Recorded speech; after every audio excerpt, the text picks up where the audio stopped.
Muted. How can I be muted? Good morning. Good morning. Afternoon. I guess it's good afternoon. I guess it depends on where you are. Anyway, I'm Megan Fox. You know me. I write for pjmedia.com. Please check me out there. And also, I don't know how much time I have today for this, but since we missed a bunch of it this morning, we get to watch it on fast forward, which is great because it's way more entertaining. Way, way, way more entertaining. I know I boomered the microphone. So I was gone this morning because I had a really important interview to do with one of the co-founders of the Parents of Inconvenient Truths, Truths for Parents with Inconvenient Truths About Trans. And it was a great interview. And I'm going to be editing that with another interview I'm doing tomorrow into a video for you guys that I'll premiere at some point. We'll have a live chat on it. It'll be great. It's been a day for me too, you guys. Welcome, welcome. Get in here. We are live streaming on YouTube and on Rumble. We are going to watch the Gwyneth Paltrow trial. But you know what? Before we get to that, because we're going to do that on fast forward, I want to show you what is happening in the J6 trial of the Proud Boys. There's something weird going on. So Julie Kelly, who is she's from Chicago, from my hometown. Julie Kelly, those of you on Locals, by the way, welcome to the Locals live chat. That is also available. By the way, hilarious on Locals. Let's go over to Locals for a second.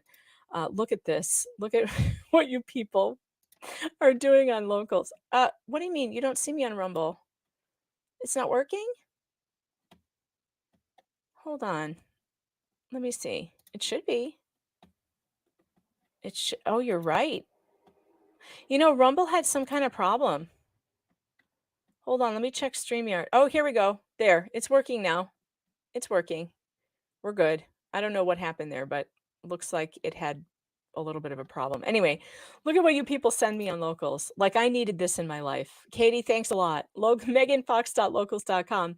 She says, Megan, this People article made me think of Leah Geo immediately. Hope you are doing well, Leah. Look at this. Woman finds deadly 6-foot snake while changing her sheets. Check the bed carefully tonight. Like I needed that nightmare. Danger noodle. How horrifying. I love you guys on Locals. MeganFox.locals.com. Follow me over there. I hope you all got the message. Do not, just if you have that ale braised short ribs in your freezer, throw it out. Don't eat it. Throw it out. Or give it to the dog. Cook it and give it to the dog. My dog loves it. I fed it to him this morning for breakfast. Absolutely terrible. All right, let's go over to Julie Kelly. She's from my neck of the woods in Chicago. She's a reporter. She's been following the January 6th trials very closely. I want to go over this motion before we get to Gwyneth's trial, because this is important. Breaking news just when you think the DOJ can't get any dirtier. New motion just filed by defense in Proud Boys trial accusing DOJ of using an FBI informant to spy on and infiltrate the defense team. Let's read this, shall we? This is a motion, defendant's corrected motion to compel disclosure of all FBI interview reports and all DOJ memos relating to the recording and reporting of the defense team. So this is pretty interesting. Hang on a second. Yeah, Crowder is breaking everything. When am I having Steve Gosney back? Whenever he can come. You guys know Steve is a working lawyer. He is very busy, but he's always welcome here. I do love Steve. All right, let's see. Let's get back over here. I can't stay long today, by the way. My kids have school things tonight, like around 5. I got to leave I got like 2 hours, and that's about it. All right, defendant Zachary Rell, through counsel and pursuant to the Due Process Clause of the Fifth Amendment, Sixth Amendment, and the court's supervisory power, respectfully moves this court for an order compelling the government to disclose to the defense all reports, example, FBI, 302 reports, and recordings that have been prepared in this case relating to any person, including but not limited to confidential human sources, so confidential informants, and any other witnesses that the FBI communicated with regarding the possibility of any recordings or reports that it may have regarding the defense team, all interview reports or FBI memos relating to the recording or reporting of the defense team, and all internal memos prepared by the United States Attorney's Office and Department of Justice attorneys relating to any reporting on and recordings of the defense team. Mr. Rail is filing this motion on his own behalf and on behalf of all defendants with the consent for their counsel. So it is possible that the DOJ and the FBI have been spying on the defense teams of the Proud Boys. Do you know how illegal this is? Well, I guess nothing's illegal anymore when it comes to our government. They can do whatever they want. Whatever happened to the Shabusiness trial? It got moved off. It got scheduled out. I have to talk to Jeff about that. I am considering covering that maybe with him. It depends on what his. It depends on what's going on. So we'll see. But I will let you know when the Shabusiness trial is going to happen. All right, you guys, this is so dirty. It's so dirty. The FBI could be spying on the defense teams. That they can't do that. Mr. Rail and the defendants, I don't know how to say that, R-E-H-L, real, I don't know. And the defendants are herewith preparing a separate motion to dismiss the indictment or for an evidentiary hearing raising serious and substantiated allegations of, we got to go to page 2. There goes my mouse. It just broke. Oh my gosh. I just broke my mouse. That's right. The battery fell out. It's fine. I'll use my mouse pad. Governmental misconduct surrounding the surreptitious invasion and interference of the defense team by the government through a confidential human source at the government's behest. This instant motion is based on a disclosure made to defense counsel today, March 22, 2023, at the end of the court's proceedings, wherein the government stated that one of the witnesses, who was disclosed to the United States and the court as directed by the court in December of 2022, who was scheduled to appear in the defense case the following day, has been serving as an informant, a CHS, since April 2021 through at least January of 2023. During this period of time, the informant has been in contact via telephone, text messaging, and other electronic means with one or more of the counsel for the defense and at least one defendant. During this period of time, the informant, I'm just calling him an informant because that's what it stands for, also participated in prayer meetings with members of one or more of the defendants' families. Oh my God. The informant also engaged in discussion with one of the defendant's family members about replacing one of the defense counsel. The above may not include all the communications that were initiated by or engaged in by the informant. The allegations about the existence of yet one more previously undisclosed informant after various other alleged full and complete disclosures of all the informants involved in the case demonstrate that there are reasons to doubt the veracity of the government's explanation and justification for withholding information about the informants who have been involved in the case. Moreover, the government disclosed this information for the first time on the day before the witness was scheduled to appear. Oh my God, you guys. Oh my God. The allegations about the existence, wait, did I just read that? I just read that again. This is unbelievable. Accordingly, Mr. Rail and the other defendants in the instant case respectfully request that the court compel the government to disclose all information, recordings, and reports set forth above so that the defense team and the court can have a complete picture of what happened and why. They're requesting an emergency hearing. Oh my God, you guys. This is so bad. This is so bad. The FBI is now spying on the defendant's defense team.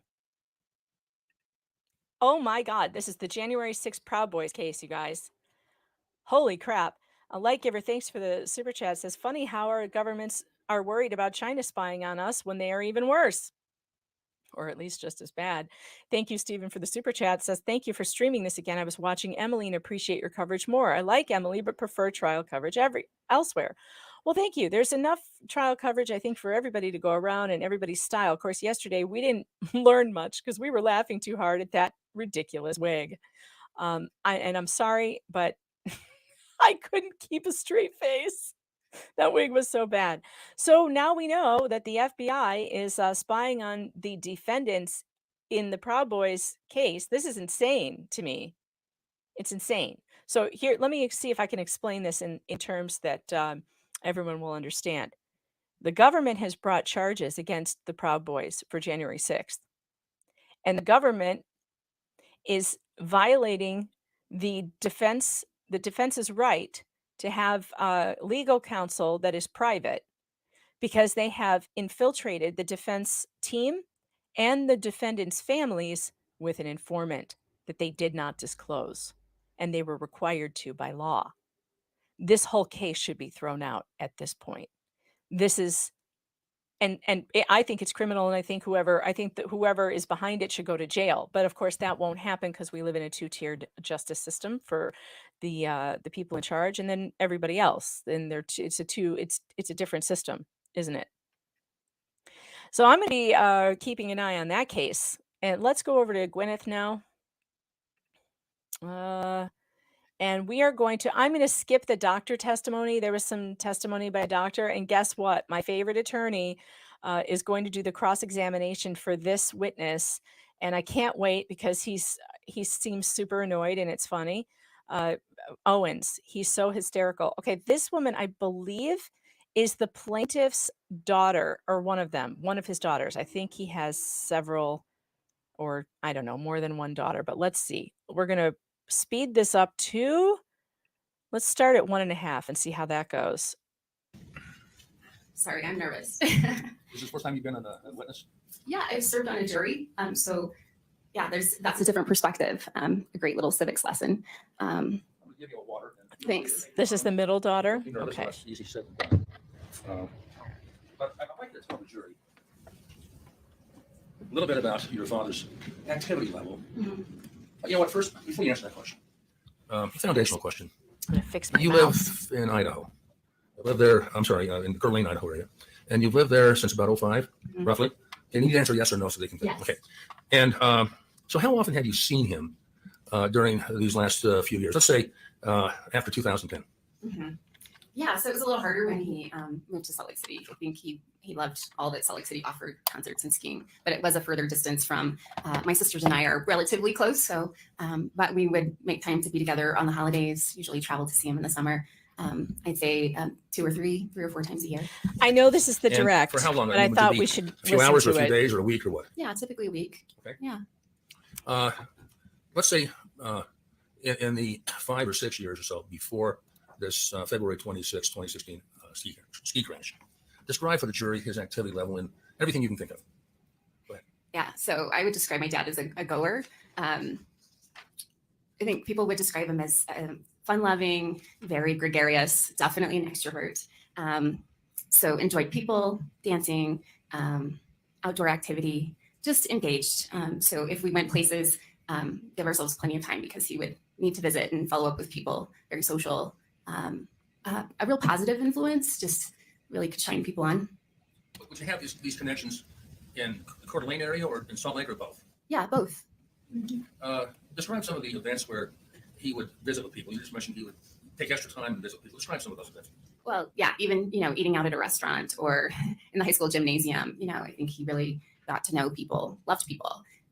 He would always remember my friends' names. So would follow up with, hey, how's your friend Sam doing? He knew what was going on in my life and engaged wherever he was. You mentioned volunteer, I think. Do you know what he did in terms of volunteering? Yeah. I think that was something when he retired, he really stayed engaged, but had more free time to do those kind of things. So he volunteered for things like the green team, so he could go catch concerts, and then they would kind of do the cleanup and the recycling afterwards. I believe. Volunteer, retired optometrist. Yeah. To go clean up after a concert. Yeah, but he enjoyed the social aspects of it and getting to see music and yeah, he volunteered for an organization. I think it was called People Helping People, and so any kind of person that wanted to advance their career or profession, he would offer to review their resume, practice interview skills, things like that. And he was very proud of being able to help this person grow into their full capacity. What is the green team at Sundays? What is that? I think it's just cleanup. I think in between showings or in between music venues, right? They go in and they clean up and they sort what can be recycled. And well, what type of activities in these 4 or 5 times a year that you saw him? What kind of activities did you do with him? mm-hmm. Just enjoyed our time together. So cooking dinner. We spent a lot of time outdoors. So going for walks. bicycle rides, hikes. We hadn't gone skiing in the last couple of years. That was an activity that we did together. We go boating. We would go to museums. A lot of times we would take my daughters or my nieces to museums. Yeah, just generally catch up. How many children do you have? I have 2 daughters. And how old are they? So my oldest Hope is 25, youngest Anna is 22. How did Terry get along with you? Before the accident, he was always just a big cheerleader, knew what was going on in their lives, followed up with their classes, showed up for events, would go to things like basketball games when he was in town.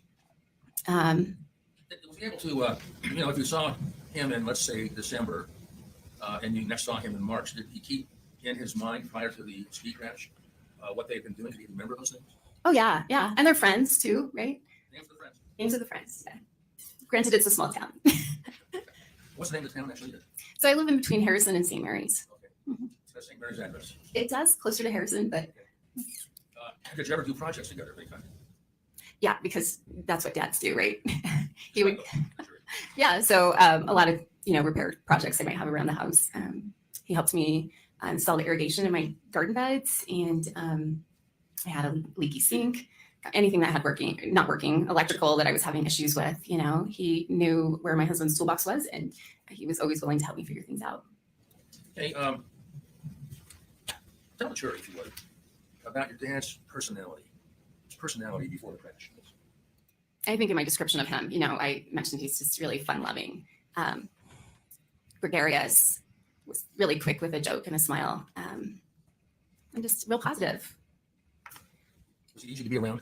Oh, definitely. Yeah. And just made everything kind of smooth. Did he have any negatives that repelled people you can think of? Anyway. Negatives that repelled people? Oh. Sometimes I think when you are kind of that energy, right, you have to be mindful of the fact that of other people too. And I think he had the tendency to, sometimes not always notice everyone in the room, or, he was a little bit more self-aware, I'd say.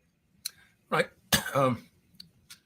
What about his mental status? You mentioned a few things that cross over into that area, but just kind of summarize for the jury his mental status as you observed it prior to the ski crash. So my dad was smart. I used to describe him kind of as a mensa mind, and sometimes I think that can almost get you in trouble. But really, really smart, quick to figure things out. I have a memory one time when he came to visit, and my dryer wasn't working at the time, so I'd hung diapers out on the line, and he said, "Why are you not using your dryer?" I said, "Well, it's taken apart. James had to leave." And so there was all sorts of parts. Originally, James thought it was the heating element. It wasn't the heating element. Yes, he had taken it entirely apart. And my dad was able to troubleshoot it, put it all back together again. And he did that all the time. Like he could figure things out, troubleshoot things. Do you understand the term executive function? Somewhat. I think of it as the ability to get things done, multitask, run our lives. Multitask, good. Yeah. Okay. Yeah. Can you describe to the jury, describe your dad's executive function status before the ski crash? Yeah, definitely just a manager and really a multitasker. Had a lot going on, far more than I would be willing to take on. I want to tell you guys, I forgot to mention this. Danya on Demand is in the courtroom right now. She had texted me earlier to find out what courtroom this was happening, because she's in Utah, and so she's in the courtroom. She's going to be streaming tonight at 7:00, probably giving her opinions of what's going on in the courtroom, and so that should be interesting. Danya on Demand. She's Danya on Demand. She's in the courtroom in Utah, and so sorry, did I say on demand? I meant indirect. On direct. Danya on direct. Sorry, Danny. I have a brain disorder. I may have gotten a concussion. I don't know. I think he it's likes all that. Like being he said, he was a 46. mover, a goer. So Yeah, Danny's there. that was just how he operated. Now, your dad got divorced from your mom. About what year was that? I was a senior in high school, so 1992. Okay. A little less than 2 years before the ski crash, you met someone named Carlene Davis. Did you come to know her, and would you explain to the jury how you came to know her? Yeah, I did. Really liked Carlene, and my sisters liked her too, her and her little dog. And they just seemed like a good pair. Why do you say that? What did you observe about Carlene and Terry that made them a good pair? They were just loving towards one another. She had girls in St. George and parents, and I liked seeing that they, like my dad helped her sell her parents' house, and empty the furniture out and things like that. I just saw them as being really supportive and loving to one another. I think they had fun together. They laughed a lot. it was kind of, it gave me hope. I could see my dad growing old with her for sure. And how often do you think you saw them together? Uh-huh. Yeah. I remember one time coming through, we had an exchange student with us from Japan at the time. And we went to the lagoon, the local amusement park here. And so rode all the rides with my dad and with Carlene. And 2015, just had a lot of fun. But yeah, she would come for the holidays. She was there at my daughter's graduation party. So if your dad came, she came during that night? Correct. Okay. Either Idaho or if you came down to Salt Lake? Yeah, she was here. Yeah.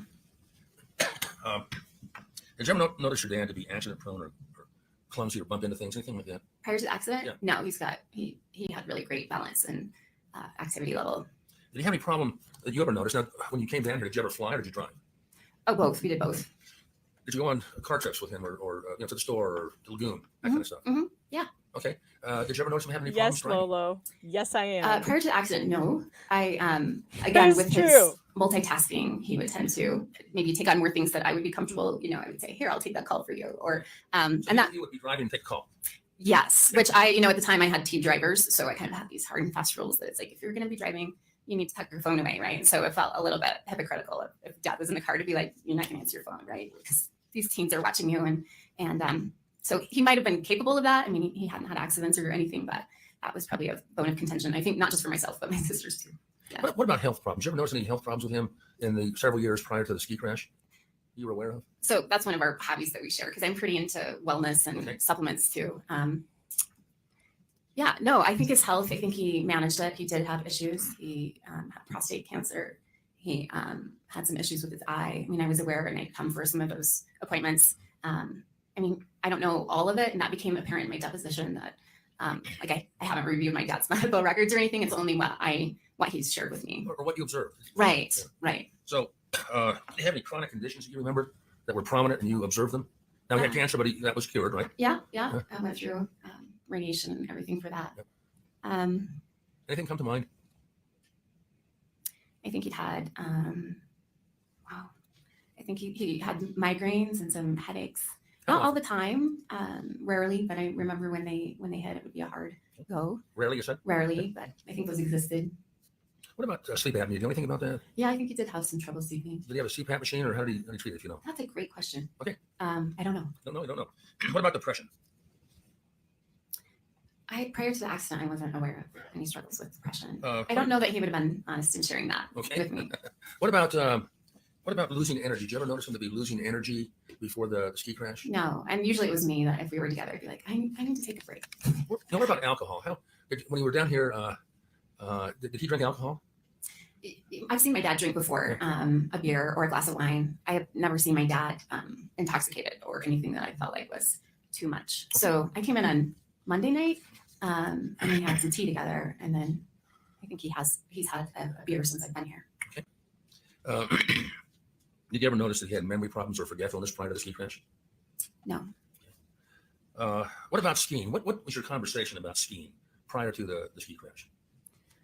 So my history too. I don't know if you want to know that. Sure. My family started off cross country skiing. I think I was probably about a kindergartner, and This is in was- Soda Springs? Soda Springs. Yeah, it was really great country, and it was something that we could do as a family. And so we'd pack a picnic and we spent a lot of weekends like that. And then I think probably about 1984, we kind of picked up downhill skiing, and gosh, it was a lot less work getting up the hills. Fun. And we had family cousins that would come ski snowbird, so we would come up and ski with them and practice. And then You'll come down from Soda Springs to ski snowbird? yeah. And say I think our cousins had a condominium at snowbird, so we would get to crash with them, and it was lots of kids, lots of cousins. And so then in 1986, one of my good friends, her dad was ski patrol at Targhee, and so we would go most weekends to Targhee and ski together. What kind of skier was he? He was a better skier than I was, Okay. and he liked to have fun, but I don't think he took a lot of risks. He was kind of what you would think of as an old man skier, just out to Okay. enjoy the day. So he would sometimes go fast, sometimes with the kids he wouldn't go so fast? Yeah, and he skied with my kids several times, and Would you rate him as a intermediate or advanced or expert? I would say between advanced and expert at his best. Mhm. Did he love skiing? Was it something he loved? I think it was a big reason for him when he retired to come down this direction. I think it was something he loved to do. I don't know if I've asked you this, but did you ever notice vision impairment in any way affecting his skiing? You aware of that anyway? After he had that occlusion in his right eye, I think that the binocular vision, it was harder to see depth, so it was a little more flat for him. I feel like he was a little more cautious as a skier, for sure. Was he generally a healthy person prior to the ski accident? Yes.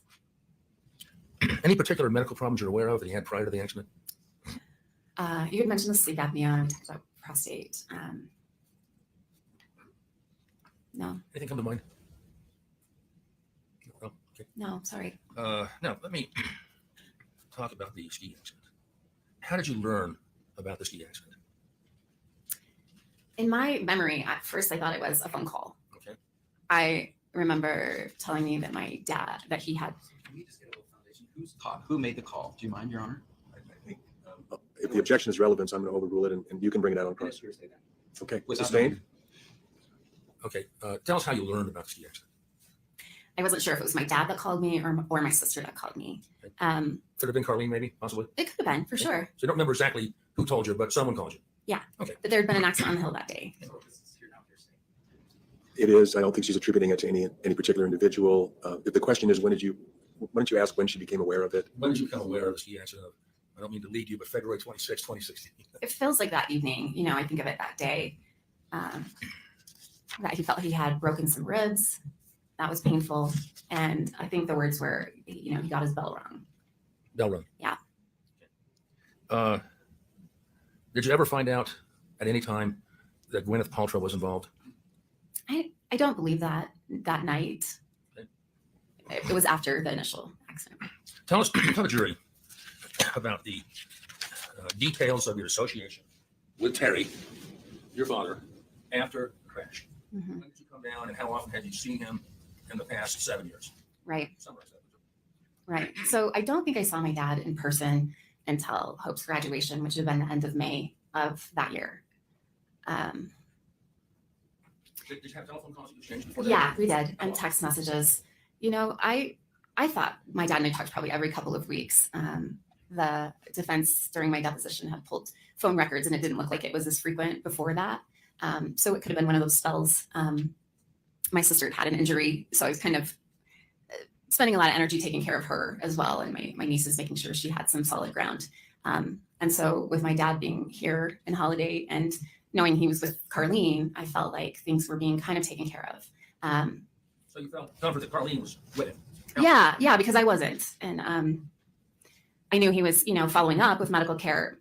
My dad being in that occupation values that and makes sure that, someone's looking at that, checking on that, making sure damages aren't permanent, those kind of things.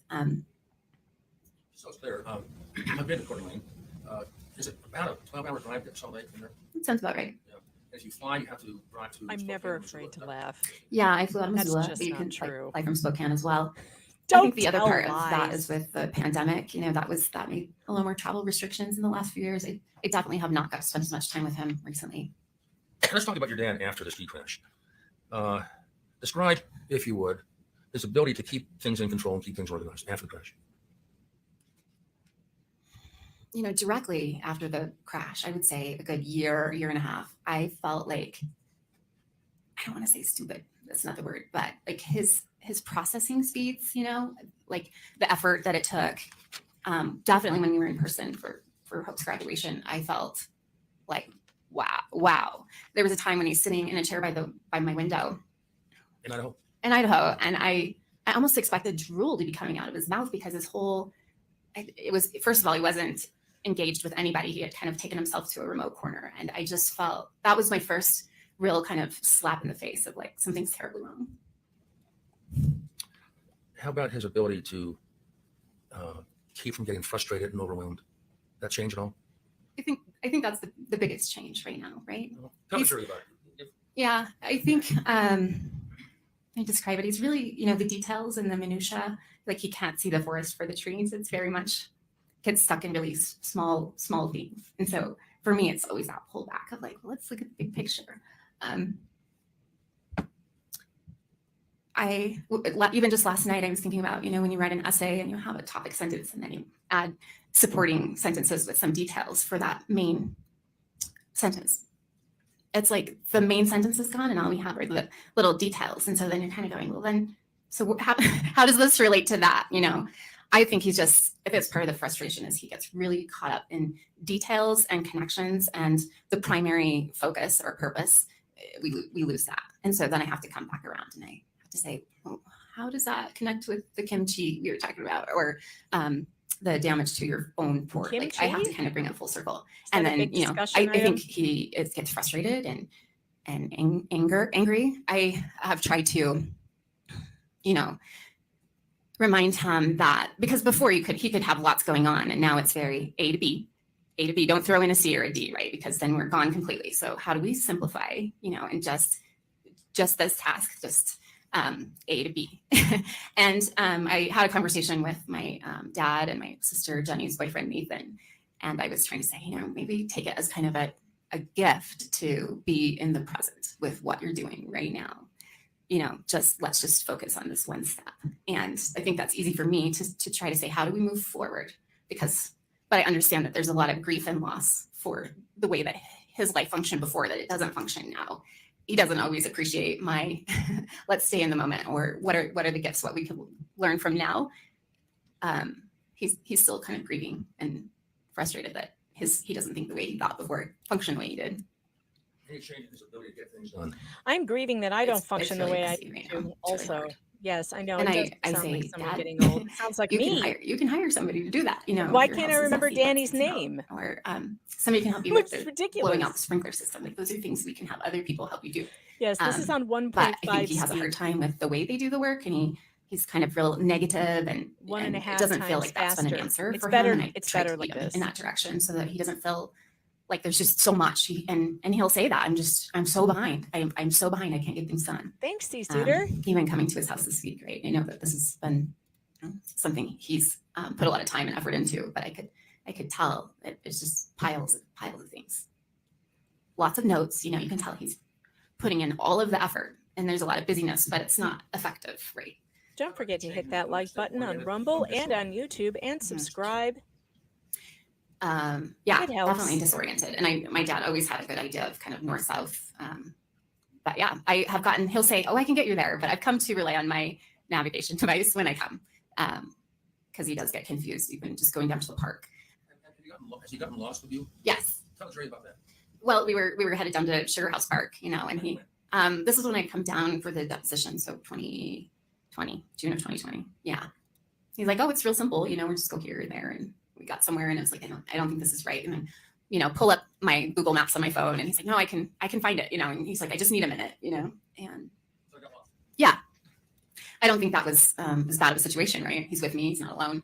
I have Google Maps. But yeah, I have besides just the directionality thing, we spent a summer day out on the lake, and kids, we had attached an inner tube so that we could pull them behind on the boat. And my dad could not secure the boat or the inner tube to the boat, and just like a simple hitch knot, and it came off once, and he said, oh, you just kind of embarrassed. My husband showed him again, the next time. I think it was probably the third time. He just shook his head, he couldn't secure the knot of the, yeah. Is that unusual for him? Did that change? Yeah, definitely. Did you have a chance in the 6 months after the crash to observe your dad and Carlene interacting? Mm-hmm. Tell us what you observed about Carlene helping him and what happened to that relationship. Yeah, I mentioned that me seeing him in person was about 3 months after the accident, and I just really saw Carlene step up in a way, of, oh, Terry, don't forget your jacket. We're getting ready to go.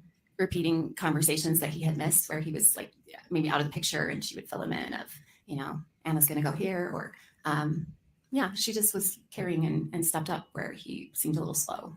What happened to that relationship?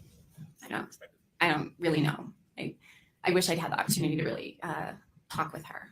I didn't. Like I said, the last time I saw her was at that graduation, and so That was May of 2016. And I think because we had neighbors and friends and my mom and everyone there, I didn't get to have a private conversation really about how my dad was doing, and or how their relationship was going, and if she was doing Unlucky okay. Irish, probably At age. post graduation, your mom came, Yes, the one that he had divorced, right? Right. And how'd they get along? The older you They get, don't the get along. harder it is There's to usually a lot of recover distance. I mean, from they- anything. They share family members, so I think they're respectful of that and come to the celebration, shared celebrations, but they don't usually converse or connect. Was he respectful? Was my mom respectful? No, your dad. Yeah, I think so. Okay. That go round. Okay. Any change in his social life and friends that you observed? Mm. Tell us what it would be. Not super close with his friendships, but it does feel like they've kind of fallen away. Relationships, friendships has been really hard for him to navigate. You told me once that it was a lot harder for him. He had to work a lot harder to be a friend. Is that Yeah. fair statement? Explain Yeah. that. I can't even recover from the flu anymore like a normal person. It feels like after the accident, he's a little more involved. Everything with his takes own, longer. His own world, and And I'm only 46. Can that's you harder to imagine how see bad it'll be when I'm connections when it's kind of 66? about me right now. That's a change. I didn't, and that makes it really hard to just to genuinely care about people. That's part of our connection. Have you observed any personality changes in so? What have you observed? I think it's kind of connected to feeling overwhelmed. So he's easily frustrated. He gets agitated, angry for the first time. Like I didn't have memories of him being an angry person, but he's got a pretty short fuse these days. Since the accident. Yes. Yeah. What about any other personality changes come to mind? I think he's just a little more cautious. Not as Rumble. confident. Is he having fun? You guys on Rumble. No, I think he's in a really Quebecistan negative said place, kimchi? and More that's hard for me context to needed. desire. That's how I Based felt. on What are you talking? You're what having you have seen conversations since- about kimchi? the crash. What is there to Uh, say, really? As a daughter who apparently loves him, it's evident. Would you recommend that he travel overseas by himself? Light giver, I have that too. No. Door Why not? jam disease. I The think second I that walk through a doorway, I disorientation, forget what I was doing. It's yeah, I think he weird. needs help. I think If he goes with someone, is that okay? Do you think? If he has a friend that goes with him, it depends on the someone. all right. Someone who's trustworthy. Yeah, he cares about him. Any Oh, observations? here about comes the executive function coughing. changes The coughing since is the back. ski crash? Well, I mentioned just no ability to multitask, really. So what's that? Yeah, I think again, not seeing the forest for the trees, really caught in minutia, and I don't see him like reading a book or those kind of things that would previously be enjoyable. There's a few more questions for you. Everybody has negative traits, right? Or traits that aren't refined to the extent that it would be helpful to be refined, right? Sure. Okay. And your dad probably has some of those. I'd like you to tell the jury if you saw any increase in intensity of negative traits after the ski crash. If so, what did you see? I have this example that had happened when we were sitting on his back deck on a summer day, and I could kind of see into the neighbor's back patio, and it looked like she had done a lot of work. She had kind of some neat rugs and place to meditate, and I was like, wow, that's a neat spot they created there. And my dad started going on about where they had planted a tree and right in his view, and I thought, okay, that's super small and petty. You have a really beautiful view right here, And then he said, I'm pretty sure like she puts her garbage can right there. She does that just to make me mad. And then he said, you wouldn't believe what she did. I did get a letter from her apologizing. She sent a card saying, I am so sorry, I shouldn't have done that. But when he wasn't home, she had gone and moved a pile that he had that was just outside of his gardening stuff and tools and kind of a messy pile. He had put it on his boundary. And so that was probably what she was seeing when she was going to meditate or whatever. And so she had come over to move the pile so that it was out of sight. And so in this card, she had just said, I just wanted to apologize. I was so wrong. And he was so upset that she had done that. And I said, that's really huge of her to acknowledge. So you refused to acknowledge the apology? Yes. And the fact that she was human, had made a mistake, she had apologized. And I kept thinking, those relationships with our neighbors, I love my neighbors. And my dad's always had good neighbors, right? So I thought, Wait a minute. If I'm the defense now, you know what I'm hearing her say? I am hearing her say that he gets obsessed about things. He demands apologies from people, and it still doesn't do any good. And didn't the plaintiff's attorney make the argument yesterday that all he wanted was an apology from Gwyneth, and that he wouldn't have done this? He wouldn't have gotten obsessed and gone down this road of litigation if she had just apologized. But what we're hearing his daughter say is that it doesn't matter if you apologize to this man. He holds a grudge. He didn't forgive the neighbor. This is interesting to me. we had gotten into kind of a disagreement that morning because I was like, those are really small things. How different is that from how he was before the crash? I feel like, even if you had a difference of opinion, we could always kind of reason through it, agree to disagree. get along, take care of one another. And so that was a hard thing for us to talk about, is that that's small and you're bigger than that, you know. And it's kind of reversed because he was my dad that gave me those values. And then it feels like they've kind of fallen away and he's stuck in that. But I'm so mad and I'm so frustrated, you know.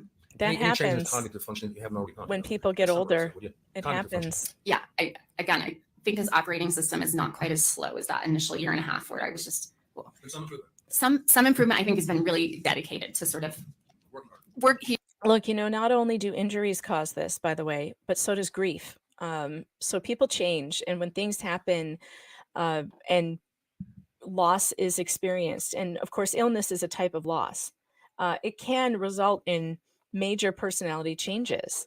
You know, I will say my members of my own family have never been the same after losing a child. I've seen that happen, and it's really, really hard. And I think physical losses can cause the same thing. And there's no doubt this man fell, and there's no doubt that he experienced all of this stuff.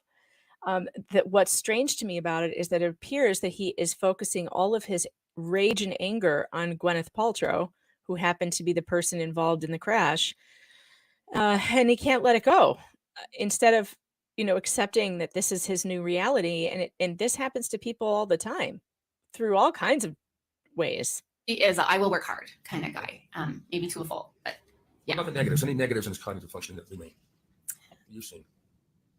You mentioned some already, but and a lot of it goes with that inability to multitask. I think I see it in that. If I could describe, like when we're conversing or whatever, I don't feel like he hears me. I don't feel like when he has a conversation with my kids that he actually hears them. I think he's like processing or thinking about what he's going to say next. But that is something that's really apparent to me, that I just feel like, where are you? Where is your headspace right now? Because you're not here with me or with my kid. You know, I can witness that. I want to talk to you about changes in friendships. We already talked about Carlene Davidson. Right. Do you know someone named Robin Dale? I do. Was there a change in that friendship? If so, tell us what it was.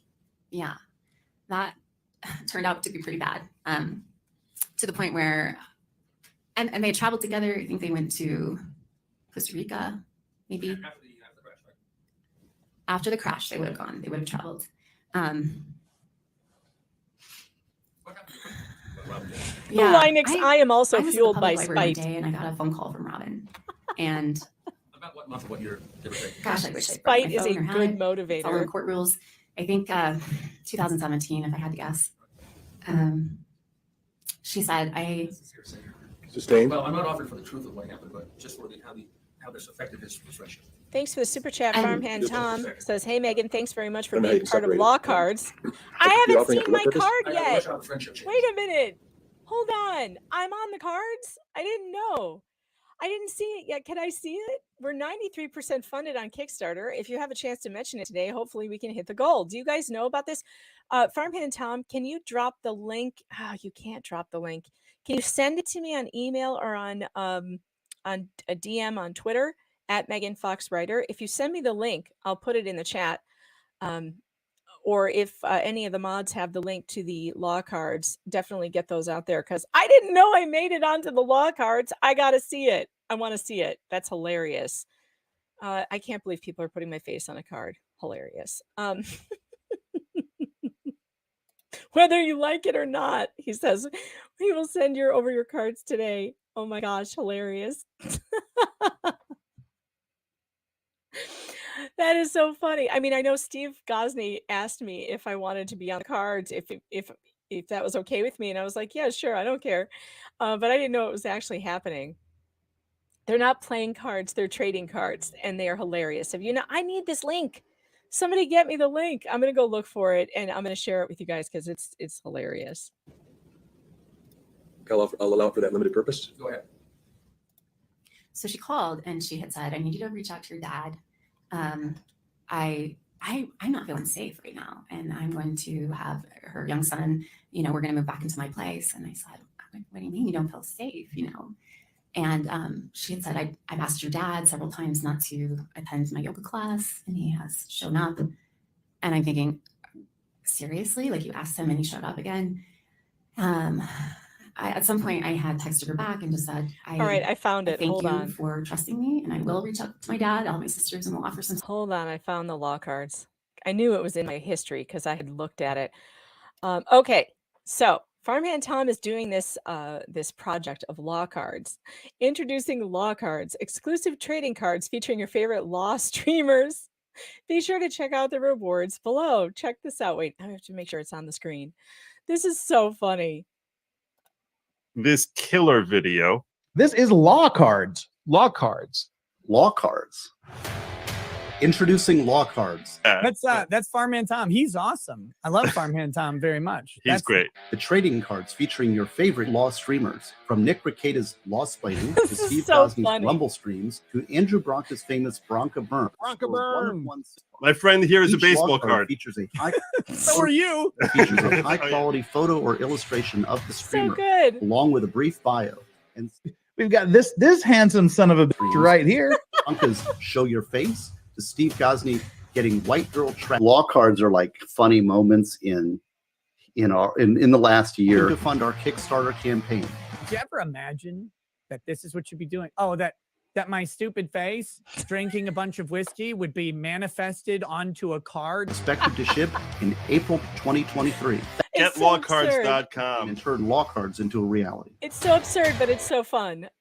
Hilarious. I think it's hilarious, and it's a fun project. So let me drop that. I'm going to drop that in the chat for you guys. And I can't believe I'm on the cards. That's so funny. And I'm sure it's like me in an auto parts store. That's what I'm guessing. I'm guessing it's me giving out dating advice at the auto parts store. That's what I'm guessing. I don't know. I haven't seen it. I don't know. So we'll hopefully I'll get to see. Farmhand Town will send me a preview. Support.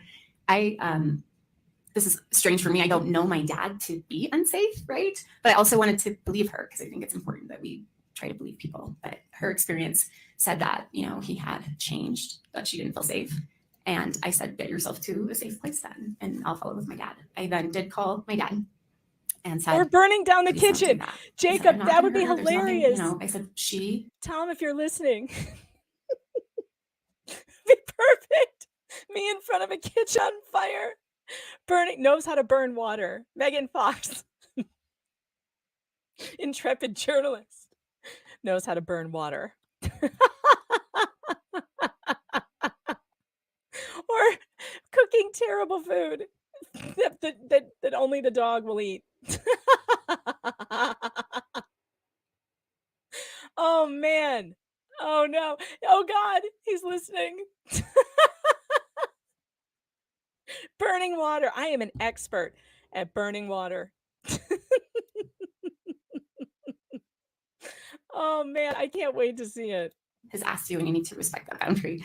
That's important that if she doesn't feel good, that you respect that. Doing was it. squats. I indicated at the beginning of the trial that if there was any evidence received for limited purpose, that I would give an instruction Hanging to the jury. upside down on the Some yoga members of the jury, swing. some evidence is received for a limited purpose That's also a only. good one. When I instruct you that an item of evidence has been received for a limited purpose, you must consider it only for that limited purpose. In this case, this evidence was not offered as to Walking the truth of away what is it from a Robin? burning kitchen. What Robin Dale said to the witness, but rather as to this witness's understanding of the relationship chain. Thank you. Do you know Mark Harris? I do. So that'd be my brother-in-law's brother. Your I'm brother-in-law's gonna brother. cry. Yeah. I'm gonna cry. That is the funniest thing ever. Like Tony Stark with the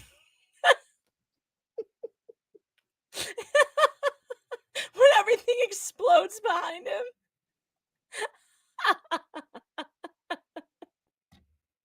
Favorite date spot? The auto zone.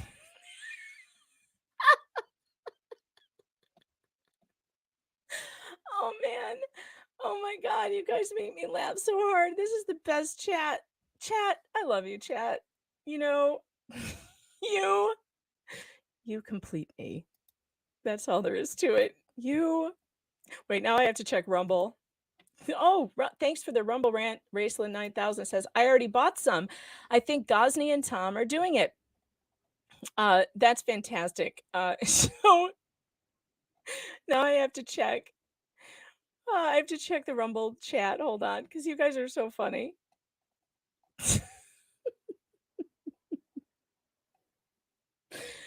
Oh man. I can't wait to put Winter Soldier says, I cannot wait to put law cards in the spokes of my Huffy. I want the get out of jail free card. You guys are so funny. Hopefully, the second edition of the law cards will include Golden Joe calling Rumble the ghetto. Oh no. Jacob Castro says there better be some cleavage.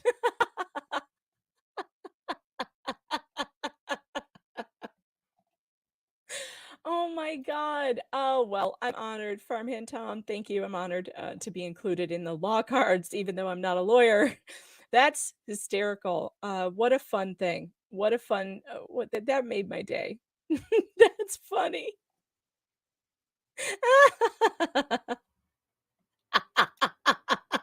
Megan Fox with the sign saying I'm a cook above in the background of the little girl meme who looks in the camera while her house is on fire and burns down.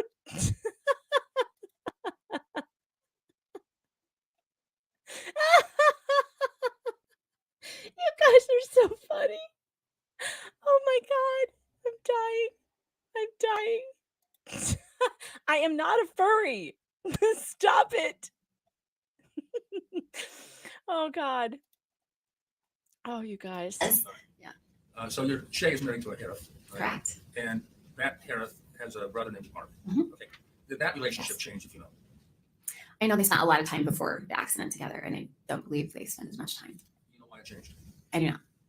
What about someone named Satya? You S-A-K-I-A broke from Holland. me. You aware of that person? Yeah, again, True crime. she had come over from the Netherlands, and that relationship didn't work out. And True crime. Wine, Mom. You mentioned a few things about this, but other than what you've already said, I don't want you to repeat what you've already said. But what about anger? His ability to control anger, did that change? I want Yeah, that on I my think resume. the That's frustration going and on the my temper. bio. Yeah, very much so. I have a memory. My younger sister Jenny and I decided it was time to help clean out my grandparents' house. They had both passed away, and when they had passed away, How dare you you? know, I had a new baby. My sister had a new job. It just didn't feel like a great time to actually clean out and sell the house. I And do so not I own could any tell that cat that was ears. really weighing on my dad's mind. Like, I need to go take care of that house. And so my younger sister and I, Before we go on, just give us an approximate year and month if you can. yeah, summer of dare 2019. you. Okay, thank you. Yeah. Continue. So we were working hard. They were Depression era parents. So they didn't just have, 2 pie plates. They had 16 pie plates, and we had a lot to clean out. We were getting up early and going to bed late. We had sold most of their furniture. So we were on camp pads and bedrooms. We were kind of camping out as we were painting and cleaning and getting ready to put my grandparents' house on the market. I'm crying. And so I'm literally pretty crying. late in the evening, I had gone to Don't meditate forget in one of the medium back smart. bedrooms. And yeah, just take a break. And I stepped into one of the back bedrooms.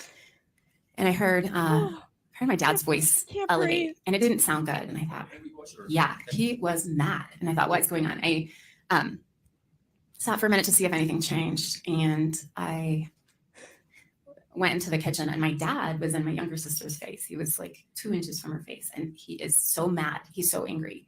And I don't know what the conversation and the disagreement was about, but he was saying, That's not a "Fuck you." furry. He It's just kept repeating that over very and over clearly again. just a And my cartoon of a younger fox. sister, Anything like that in your life? no, Relationship like that with your dad? no, I've never felt scared of my dad. I don't think I ever received a spanking from my dad. I think he's been upset, but I have never seen. I was terrified, and I just said, no, like this has to stop, right? And it was just like he was in shock of what he was doing too, and my sister didn't respond. It was terrible. It was terrible. Uh-oh. And we had Somebody's been there crying. working I'll be so right hard, and back. that was not anything that my sister deserved. What about any changes in feeling overwhelmed and confused? That's a big part of where he's at right now, right? That's he is just befuddled, and How about preoccupation with details? we talked about that a little bit. I think that's where he's stuck. He can't really see the big picture. So overwhelmed and confused, you think is one of the big things that is plaguing him now? Yeah. Okay. Let's see. I think I'm about done here. Well, okay. Just in conclusion, based on what you've seen since the ski crash, what do you see on the horizon for him? Tell the jury. Yeah. I hope that he moves on. I hope that we're able to put this very strange chapter behind us. I think We don't always choose the doors that we walk through, but we can choose like how we walk through them. And so I think we have a lot of healing to do, and just that rehab, so that he doesn't feel that he feels empowered to live a good life to the end. He doesn't stop. May I have one moment, Judge?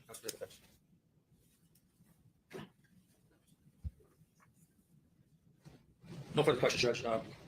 It's been 1 hour. Yeah. You can go to cross. Thank you. So members of the jury, are we good to go 10 or 15 more minutes and then take our lunch break then? Okay, thank you. Let's do that. Mr. Owens.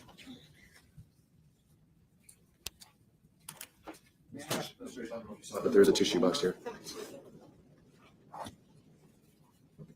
You can call me Steve. Can I call you Polly? Please do. You and I haven't met. True? Nice to meet you. You too. We're okay, I guess. Thank you. All right. This is hard. This is a hard position you're in. Do you agree? This is not a happy thing that you're having to do. Correct. All right, everybody's fine. let me Fox just- Boy I took think a my spill on nephew, the stairs. who once worked with me. He's okay. All right, this is my favorite lawyer. He's so funny and so short-tempered. Did I miss anything? Did he just start? This is Steve Owens, Gwyneth Paltrow's lawyer. So let's see what shenanigans he has in store today. Took your deposition before. Do you recall that? Yeah, Wayne Owens. And we'll talk about that after lunch. He also took the depositions of your two sisters. Have you ever reviewed their transcripts? Like actually read them? No. How about summaries of them? More of an oral, like, maybe my sister Shay would say. I did ask this. And then this is our third day. I'm just wondering, have you watched any of the proceedings the prior 2 days? No. One thing that there was a fellow yesterday named Sam Goldstein, who's a neuropsychologist. Mhm. He said your dad is obsessed. He's sort of with this. Do you agree? Oh, yes. I think at some point I had sent my dad a message that said, go for a walk. Please don't let this consume you, because I'm very aware that it has been consuming for him. And in some sense, the resolution of this trial, whether it's for or against him, will be a good thing for him. Do you agree? Bring some closure for him For everyone. and him. Yes. Yes. Oh, sorry. There's an audio, and so we always have to get your answer on the record. Thank you. Jenny is your little sister, right? Correct. Is she the one that your dad said F you to? Correct. Oh, God. Oh, boy. Let me back up one more second. The whole lawsuit stems from, you understand that my client says that your dad plowed into her back. Do you understand at least that allegation? I'm hearing that now. And you don't personally know whether your dad did that or not, correct? You weren't present. I was not skiing with him that day, no. And when your dad talked to you about bringing the lawsuit, you had no opinion on it. Like, it's your thing. Is that fair? Respect I the wanted grift. to honor his journey. I think that's a big part, that we have autonomy. And so I would support my dad, whichever direction. Sure, but you didn't say, I think it's a good idea, Dad, that you bring the lawsuit. Or I most definitely did not advise him one way or another. I think in hindsight now, I would say it's Actually, hard. I have no pending. Oh, it's hard. It will be hard, right? I knew that.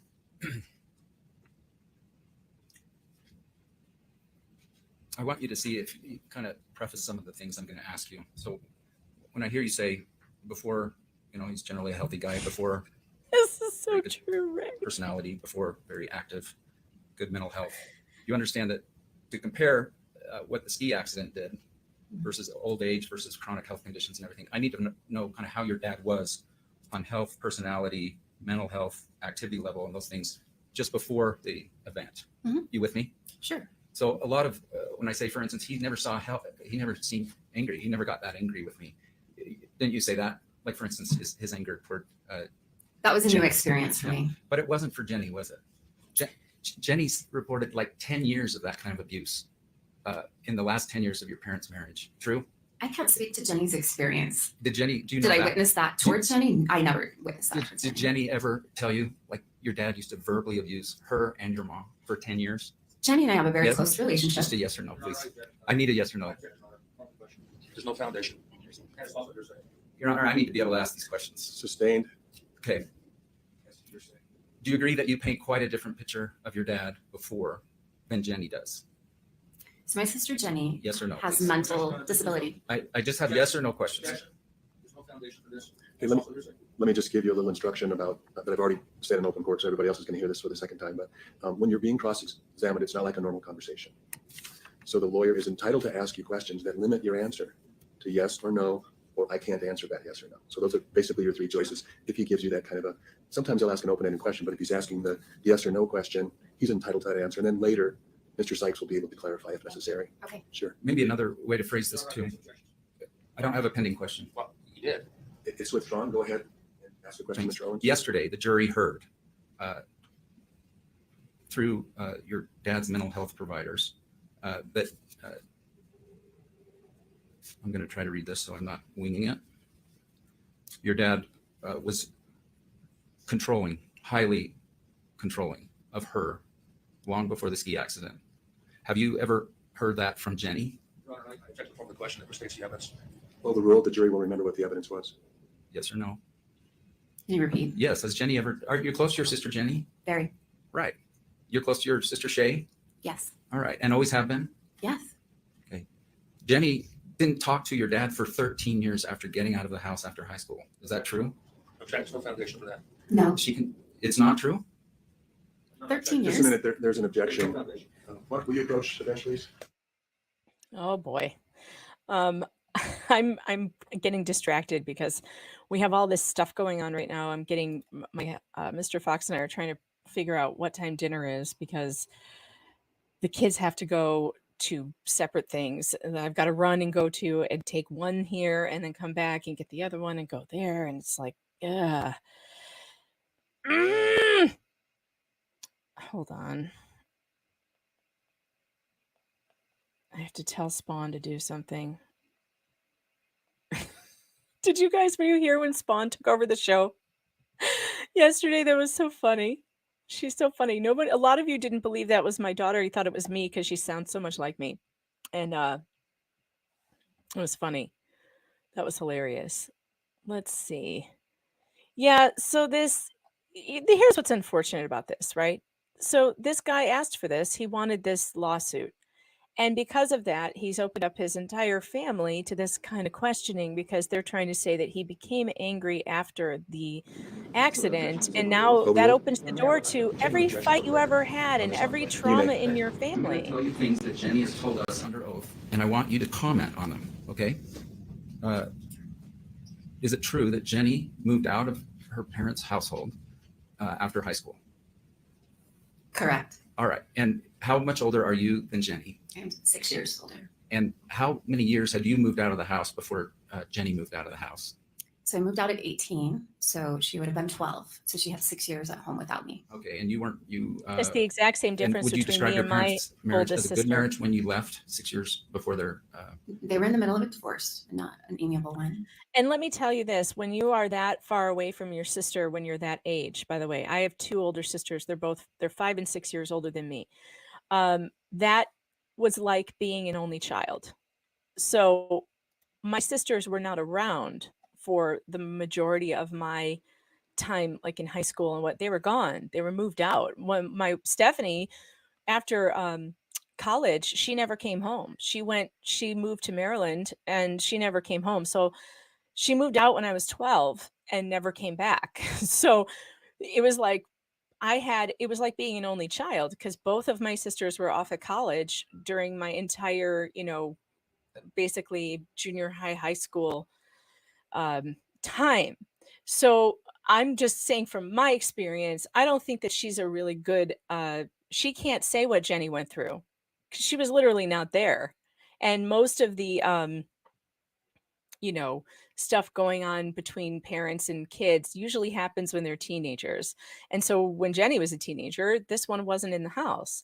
Now my sisters came home for sometimes on the weekends because they went to University of Illinois. So they were home. They would drive home. It was like a 3 or 4 hour drive? I don't remember, down in Champaign. So they would come back, maybe once a month for a weekend, and then they would be home for Thanksgiving and stuff. But they were pretty absent my entire, not their fault, not your fault, Steph. Love you. Love you. But yeah, so I don't know. Like she probably doesn't have much knowledge of what really went on, I would think. That's a big age difference. And his second divorce wasn't amicable either, was it? True, Lennox. Overruled. You can always say, I don't know the answer. So I when he still- says foundation, They still boss her around though. if you don't know the answer, rather than hear this objection all the time, you can just say, I don't know. I don't know. There's one judge in the courtroom, it's not Judge Owens. So I appreciate it if you would try to explain to the witness what things mean. That's I am not a judge. I think each questioner can give some ground rules to the witness, and I think it was appropriate. So Was the second marriage amicable? I don't know. Don't you really? You have no idea if your dad's second marriage parted peacefully or not peacefully? I don't know. Well, what's your impression? Like, what do you know? Like, the divorce went smoothly or it didn't go smoothly? I know that they're friends today. Okay. So your answer? It seems like they've been able to continue a friendship anyway. The jury heard evidence yesterday by Mr.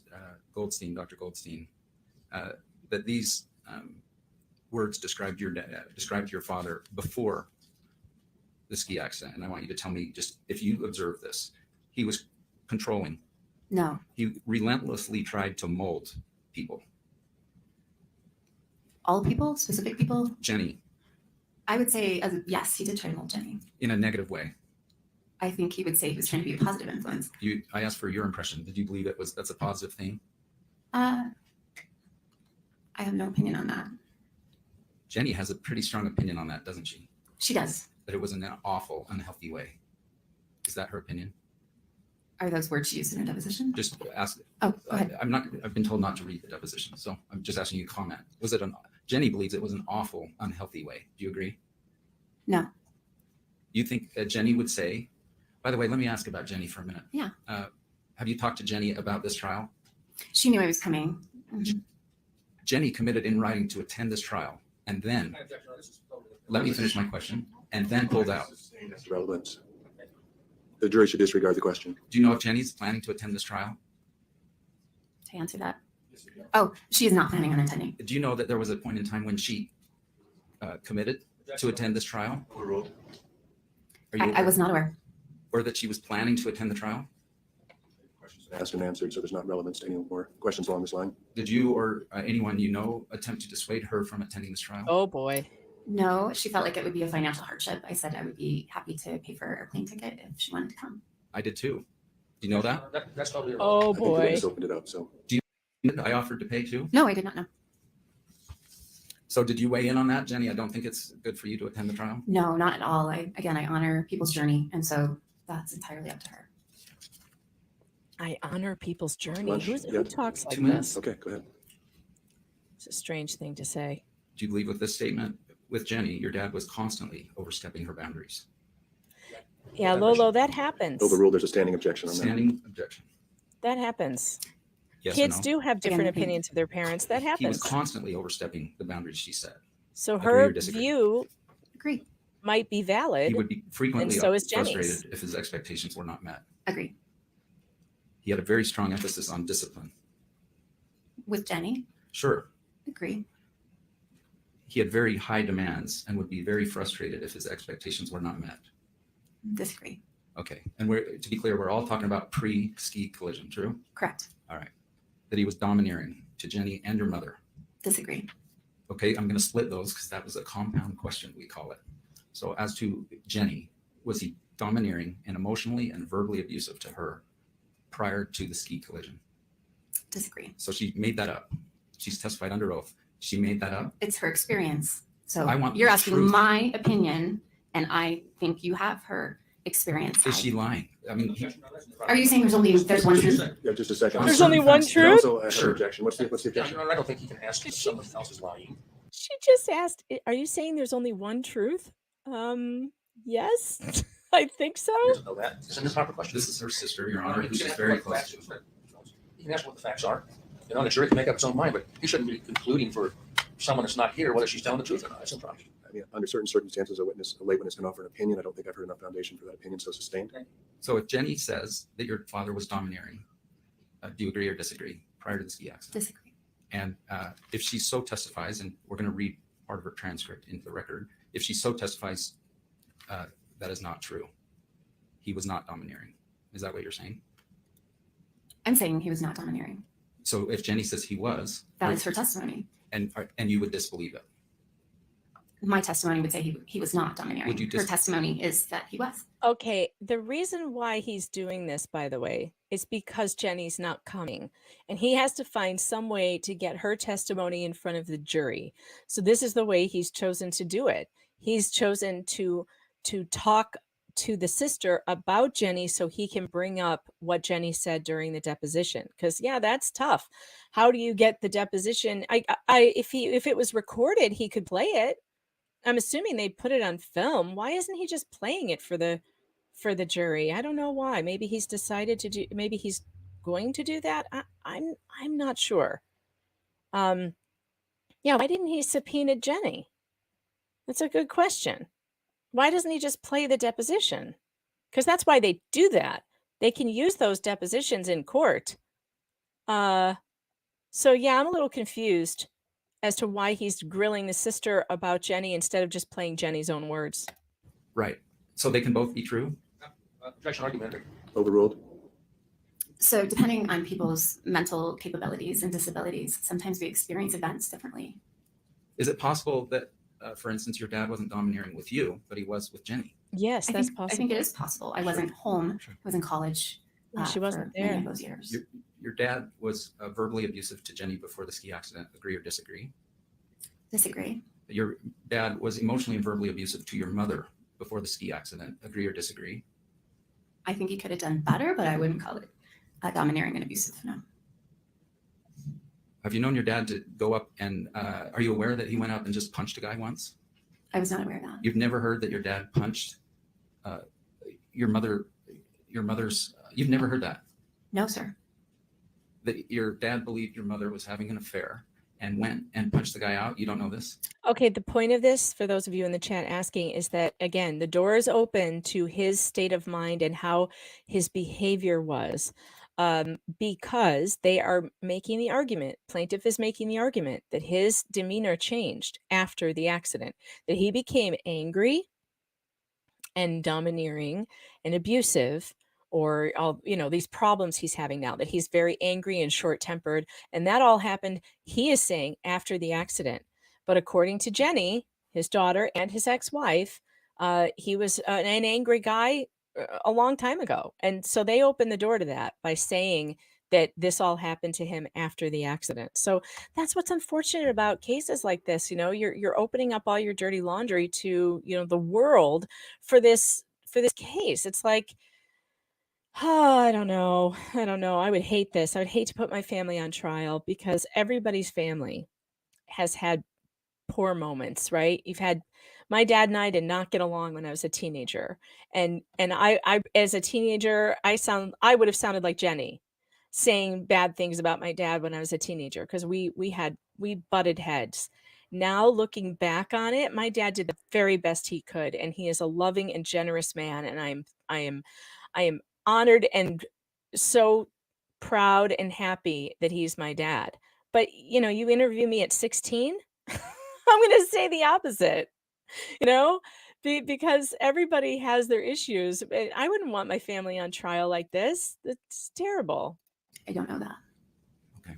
It's probably a good time to break. Thank you, Your Honor. Okay, we'll break now. We'll recess now for lunch. Returning at 1:30. We get to fast forward now. We get to fast forward because we're behind and we're catching up. And they broke for lunch, so let's see how far. Are they still on lunch? Oh no, here we go. They're back. All right, we can go on now. Okay, let the record reflect that counsel are present, and I think Mr. Owens wanted to address the topics of the cross-examination that needed to be cleared with the court first. Thank you, Your Honor. I'm mindful of the court's order, which I have right in front of me, memorandum decision on motions in limine, dated March 8, 2023, specifically pages 3 and 4, about Dred Seamus says, this is awesome. Lib v. Lib. probing plaintiff's credibility. To remind us all, it says, on this topic, the court rules that because of the admissibility of character evidence, which may be probative of truthfulness or untruthfulness, can be fraught with evidentiary issues, an examination that potentially falls under Rule 608 should first be addressed with and sanctioned by the court outside. There's my son, James. Secured outside the So presence proud of of the him. jury. His father Okay, and I are just you're with me on proud all of him. that? I'm sure you are. There was testimony by Dr. Goldstein yesterday that the patient is not destimulating, or there was no destimulation. I think it's spelled maybe DIS, meaning the patient is not creating or enhancing symptomology for gain. There was also conversations that Mr. Sanderson had a good relationship with his daughters.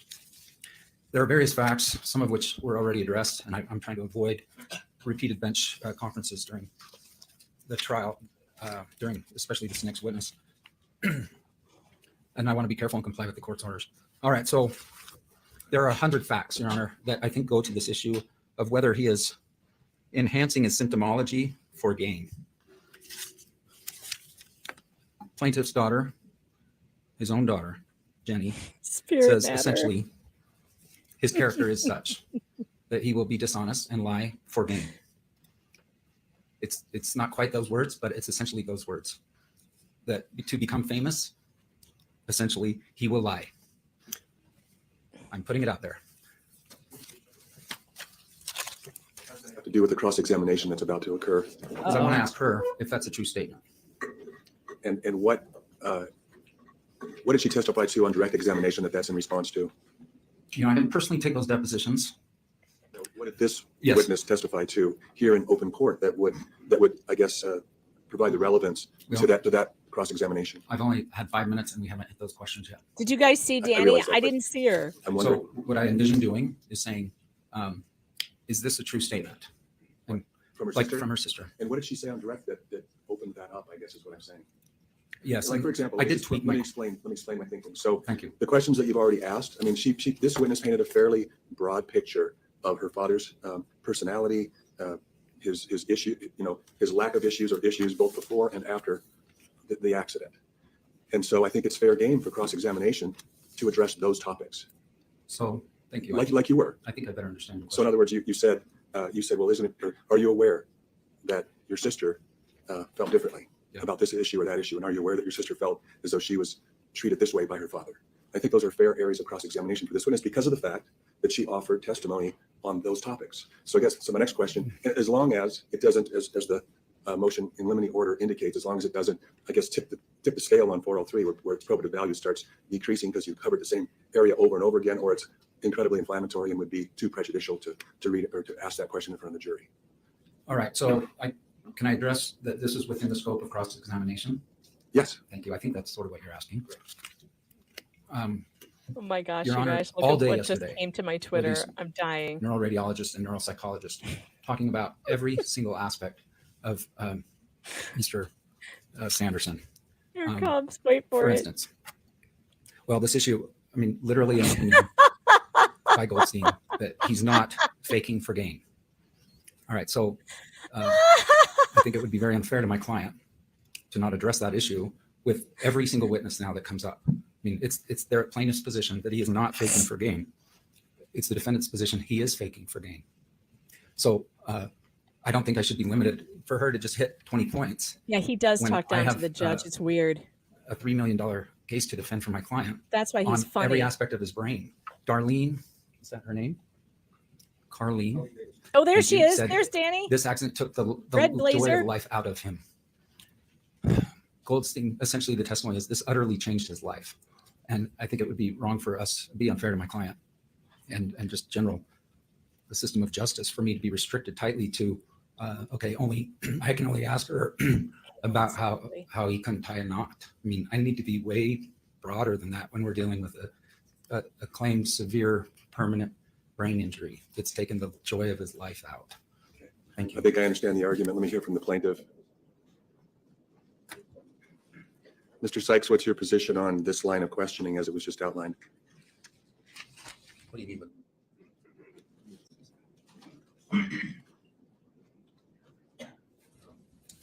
My response is that that's why you have the rules of evidence, and that's why we had motions in limine to, troubleshoot these types of issues and get preliminary Can't rulings. wait to see. Thank you, Farmhand or, Tom.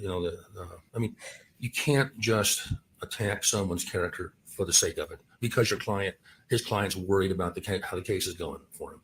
It doesn't give him a right to attack someone's character based upon someone who's not going to testify, maybe read the deposition, who hasn't.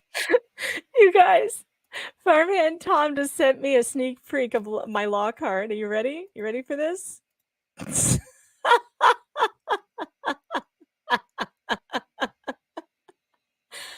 Oh my gosh. This is so funny. This is so hilarious.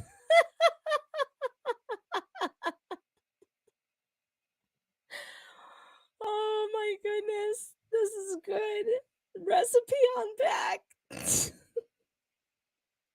Leave stove on. Walk away from stove. Forget stoves on.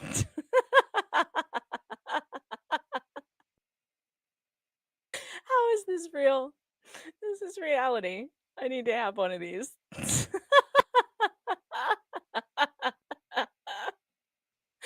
Oh, Rumble, how you doing over there? Oh my gosh, you guys, this is the funniest thing ever. I can't wait. My husband is gonna get such a crack up over this. Oh my. Recipe should be for yesterday's beef thing that was so bad that only the dog would eat it. Hey, it can't be that bad. He loves it.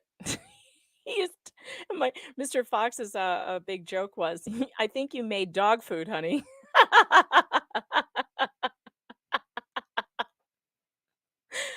Oh man. Make sure you subscribe to Locals, by the way, meganfox.locals.com, because if you don't, you miss out on these amazing things like recipes that only the dog will eat.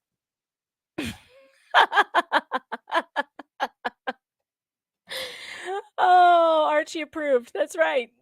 Beef recipe on back. And at the end of the recipe, it should say, and with an asterisk, only safe for animal consumption. Do not feed this to your family.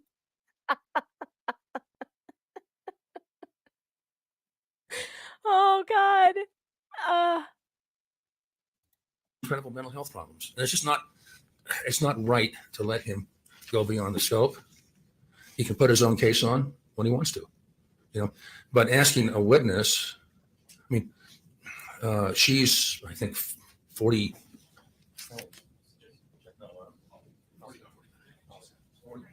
45, 49. He's been out of the house nearly 30 years, and to try to force her to ask questions about whether or not her sister, who hasn't testified, is truthful, runs an incredible risk of prejudicing the jury for someone who's not going to testify. And so why doesn't he think play Your her Honor, deposition? I do not understand why he doesn't to play the just- deposition. We're going to have to ask one of the when in lawyers. doubt, go to the rules. And I'm going to ask Excuse me. Danny. I'm going to send her a message. reputation or opinion evidence. A witness's credibility may be attacked or supported by testimony about the witness's reputation for having a character for truthfulness or untruthfulness. That hasn't come in. And the fact that a daughter that he didn't get along with thinks he might lie isn't reputation evidence, or by testimony in the form of an opinion about that character. The evidence of truthful character is admissible only after the witness's character for truthfulness has been attacked. It hasn't been attacked. B, specific instances of conduct, except for a criminal conviction. Under Rule 609, extrinsic evidence is not admissible to prove instances of a witness's conduct in order to attack or support the witness's character for truthfulness. Okay, not admissible. But the court may, on cross-examination, allow them to be inquired into if they're probative of the character for truthfulness or untruthfulness of the witness or another witness whose character the witness being cross-examined has testified about. And so, where he's pegging it? I don't think so. This witness hasn't even testified. We're talking about Terry Sanderson. Hasn't testified. Talking about Jenny. I know. So the topics of her, the topics of her direct examination will create the contours of what the cross-examination might be. Except for a criminal conviction under 609. Extrinsic evidence is not admissible yet, Jenna. to prove specific instances of a witness's conduct in order to attack or support the witness's character for truthfulness. Okay? Is It's a there period. something, Mr. Bueller, that? Polly, sorry, thank you. But I mean, they're trying to attack Terry with specific instances. Can't be done. And beyond that, Your Honor, I think it's just unfair. It chews up time. We're going to be late now in a minute or two. He can put his case on. If he lays a proper foundation, he can perhaps read Jenny's deposition for what it takes. You know, they served her with an illegal subpoena in Idaho, and she thought it came from us. Now, I don't know if there was misrepresentation on it, We've already addressed this Yeah. issue. but I mean that's Illegal how. You don't need to subpoena? rehash it. Okay, right. But I'm just saying that Oh, maybe she's they not going to can't- testify. They have a deposition, Maybe they can't subpoena and her. the court rules provide that they can. It's possible that they can't subpoena her because I think that was the case in the Johnny Depp trial. Remember, they couldn't subpoena certain witnesses because it's a civil case and it depends on the rules of the state. So I don't know what Utah's rules are, but I think in civil cases, some subpoena doesn't apply. I think that only applies in criminal cases in some states. I think you can only compel people. That's why during the Johnny Depp trial, there were so many recorded depositions. Remember that? When we would have to watch the depositions on video, it was because they couldn't compel witnesses to travel from California to Virginia. I think they could have in the state. I don't remember. I remember back then we talked about it a lot, but that was the problem. So the subpoena probably wouldn't have worked. That's why he just said they tried to serve her with an illegal subpoena. That's interesting. I wonder what that story is about. Read that under some circumstances. So, let them do that. But why harass this witness, No, trying to get Jim, her she has not. to indirectly condemn her father by either agreeing or disagreeing with something that she didn't witness? It just makes no sense. So I urge you to deny his request. Okay, thank you. There's a attorney smarter than I am here, Kristen Van Orman. I'd like her to address it. Well, I think I'm just going What to did hear you from say? one lawyer on the plaintiff side. Anything else, Mr. Owens? Final statement, thanks. Plaintiffs did ask about personality traits on direct, and that his personality has changed. And Was there any direct examination about truthfulness though, and honesty? I don't have notes of that. okay. So I can see you questioning along the same lines of what you just did. I think that's fair. And I did adjust my questioning to the court's concern. But getting involved in Alex in the chat. an underlying motivation for fashion the lawsuit expert. and for pursuing the lawsuit. I didn't hear any direct examination on that topic. There certainly was yesterday, and I realize there was with another witness, and you can certainly cross-examine or call those other witnesses and address that with them. But with this witness, I think the cross is limited to the scope, at least in the plaintiff's case. I mean, you can recall her in your case later, and that may change what you can ask. But at least right now, the plaintiff is entitled to put their case on. so we did have an order. One of our orders is subpoena for one, is subpoena for all. So one of the questions I will ask at the end of this witness's testimony today is this witness now released? Would you prefer that? Frankly, I'm thinking of the witness. I know, but right now the objection is beyond the scope. Okay, so does everyone agree that I can that this witness will be available next week? I don't. She's subpoenaed. I can remind her of that fact that when she finishes her testimony. She's not released. Is she subpoenaed, Mr. Sykes? We didn't subpoena her. Oh, we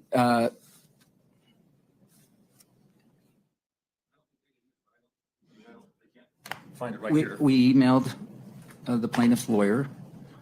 We intend to call the three daughters. Will you accept service? And I remember the answer being, but I could be corrected. We will accept service for these two daughters and not for this third. I don't now- receive that, Judge. I mean, there's We do. 4 of us working on this. I don't have a I- recollection of that. I'm not calling my good friend Mr. Owens a liar. No, but because don't remember that. I- Shows. Okay. So, by the way, if you can't tell, I'm not speaking, I didn't expect this issue to arise. So I do recall specifically, and Lawrence was the one who emailed, we are not representing Jenny. You have to subpoena her directly. And this may take a minute, Your Honor. So they told him to do it? That's Address interesting. personality traits. I mean, these broad criticisms by their expert based on the fact witnesses without being able to talk to the fact witnesses about the basis for it. I don't know how to do that other than in this manner. Okay, Gwen's not in the courtroom today because if you remember from yesterday, her attorney asked if she was required, because she wasn't. They decided they weren't going to call her to the stand today, so the judge gave permission for her to not be there. So I think, well, the plaintiff hasn't been in the courtroom the entire time, so I think it's only fair. If she's not going to be called to the stand, she doesn't. I don't think she needs to be there, and the judge did give permission. That was yesterday. Well, all I'm saying is that we need to call the jury in. You can do your cross-examination, but if they're as to the objection, limiting it to the scope of the direct, that would be sustained. Okay, and we can. You can call the witness later. The witness will agree to appear next week. I don't know if she will, and even if she does, is that something that you can rely on? How do we get subpoena for one and subpoena for all? What does that mean? That's the court's order. That, to me, that means. It means Shouldn't he if a know witness this? has been subpoenaed, then they remain on that subpoena until the court releases that subpoena. If the witness hasn't been subpoenaed, then they simply haven't been subpoenaed, and I have no control over that. Lawrence, will you agree that you accepted service of the subpoena for these two daughters? No, that's not true. Do you have a copy of the subpoena? The three daughters that are in Washington State and 3 states. You have a copy of the subpoena? Give it to her now. It's pretty simple. Oh boy. Did they do it? Do they have it? James, I believe in Has you. the plaintiff subpoenaed Polly? So I can't rely on an email from Bob Sykes saying, we are intending to call Polly and Shay. That's our witness list. Uh-oh. This is an email, January 24, 2023. No, you can't rely on that, I And guess. then, You were supposed to do it In yourself. response to a question, will you accept service of their subpoenas? I mean, And what's the response? I'm pretty sure it was negative, Your Honor. Uh-oh. I'm waiting. They've got the email. Uh-oh. we are intending to call Polly and Shay. So they didn't respond in the affirmative. That's it. Oh Okay. boy. So it doesn't sound like the witness is under subpoena. You can certainly ask her if she is. Oh boy. That's I mean, they say they don't think so. Now that's not a no. why doesn't he More just technical play than the I usually get deposition with of plaintiff's Jenny? counsel. I mean, we're calling her and subpoena one for one is subpoena for all. So are we ready for the jury? Your Honor? Oh my God. Sure. Gwyneth paid for this attorney, and he didn't get his subpoenas in order. So that means that he can't retain this witness. So he can't call her back to be, so he can, okay. In my limited understanding, because I'm not an attorney, I believe what is happening here is that that Owens believed that this woman was under subpoena by the other side. So that means that if she's under subpoena, he can recall her at another time, because they're saying right now on his redirect, he's not allowed to go outside of the scope of what the plaintiff's counsel asked her. So that means he can't go off into this Jenny stuff because the other attorney never asked her anything about Jenny. If he wants to ask her about Jenny, he would have to recall her to the stand when it's his turn to put on his case. We're still on plaintiff's case. We're not on defense's case yet. So he would have to recall her to put on his case. But he can't, because if she's not under subpoena, she doesn't have to show up. So she doesn't have to be there. And I think it's too late for him to issue a subpoena now. I don't think he can. I don't know. This is something that we need to figure out with Danny. Perhaps she'll address it. Maybe when you guys go watch her tonight at 7:00, you can ask her that question and have her clarify that for you. I'm not an attorney, so don't say that this is absolutely it. But I think this is where we're going with this. If I'm taking an educated guess, it is that he screwed up big time, and Gwyneth paid for these lawyers and probably paid a pretty penny. And we've got Owens over here who didn't do what he was supposed to do. He emailed them and he asked them if they would accept service for subpoena, but they emailed back and just didn't say yes or no either way. They just said, here's the people we're calling, and they didn't actually do it. So she's not under subpoena. She showed up voluntarily. So that means she does not have to show up. if Owens wants to question her. Medium smart, attorney adjacent. That's what the card should say.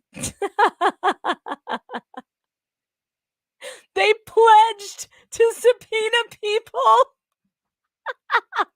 Yes. Yes. They pledged. They did not donate, they pledged. That's exactly what happened. Oh boy.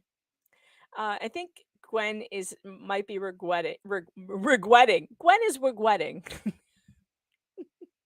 She's regretting these choices of attorneys. All right, I've got about a half an hour here before I have to get going and take one of my kids to school. I could keep it going Ready for the jury? while I'm gone and just pop back Okay. on. Do you guys want that? Although I'd have to just leave again because I have to take the other one to a concert. So I won't be able to do that. You probably should just go watch it on Joe's channel. Oh, here she comes. So she is there today. She just wasn't there for that part of it. I don't know. I don't know. Should I just keep the live stream going and not be here? And then just come and go as I can? It's up to you guys. If you want to stay here and watch while I'm not here, I can do that.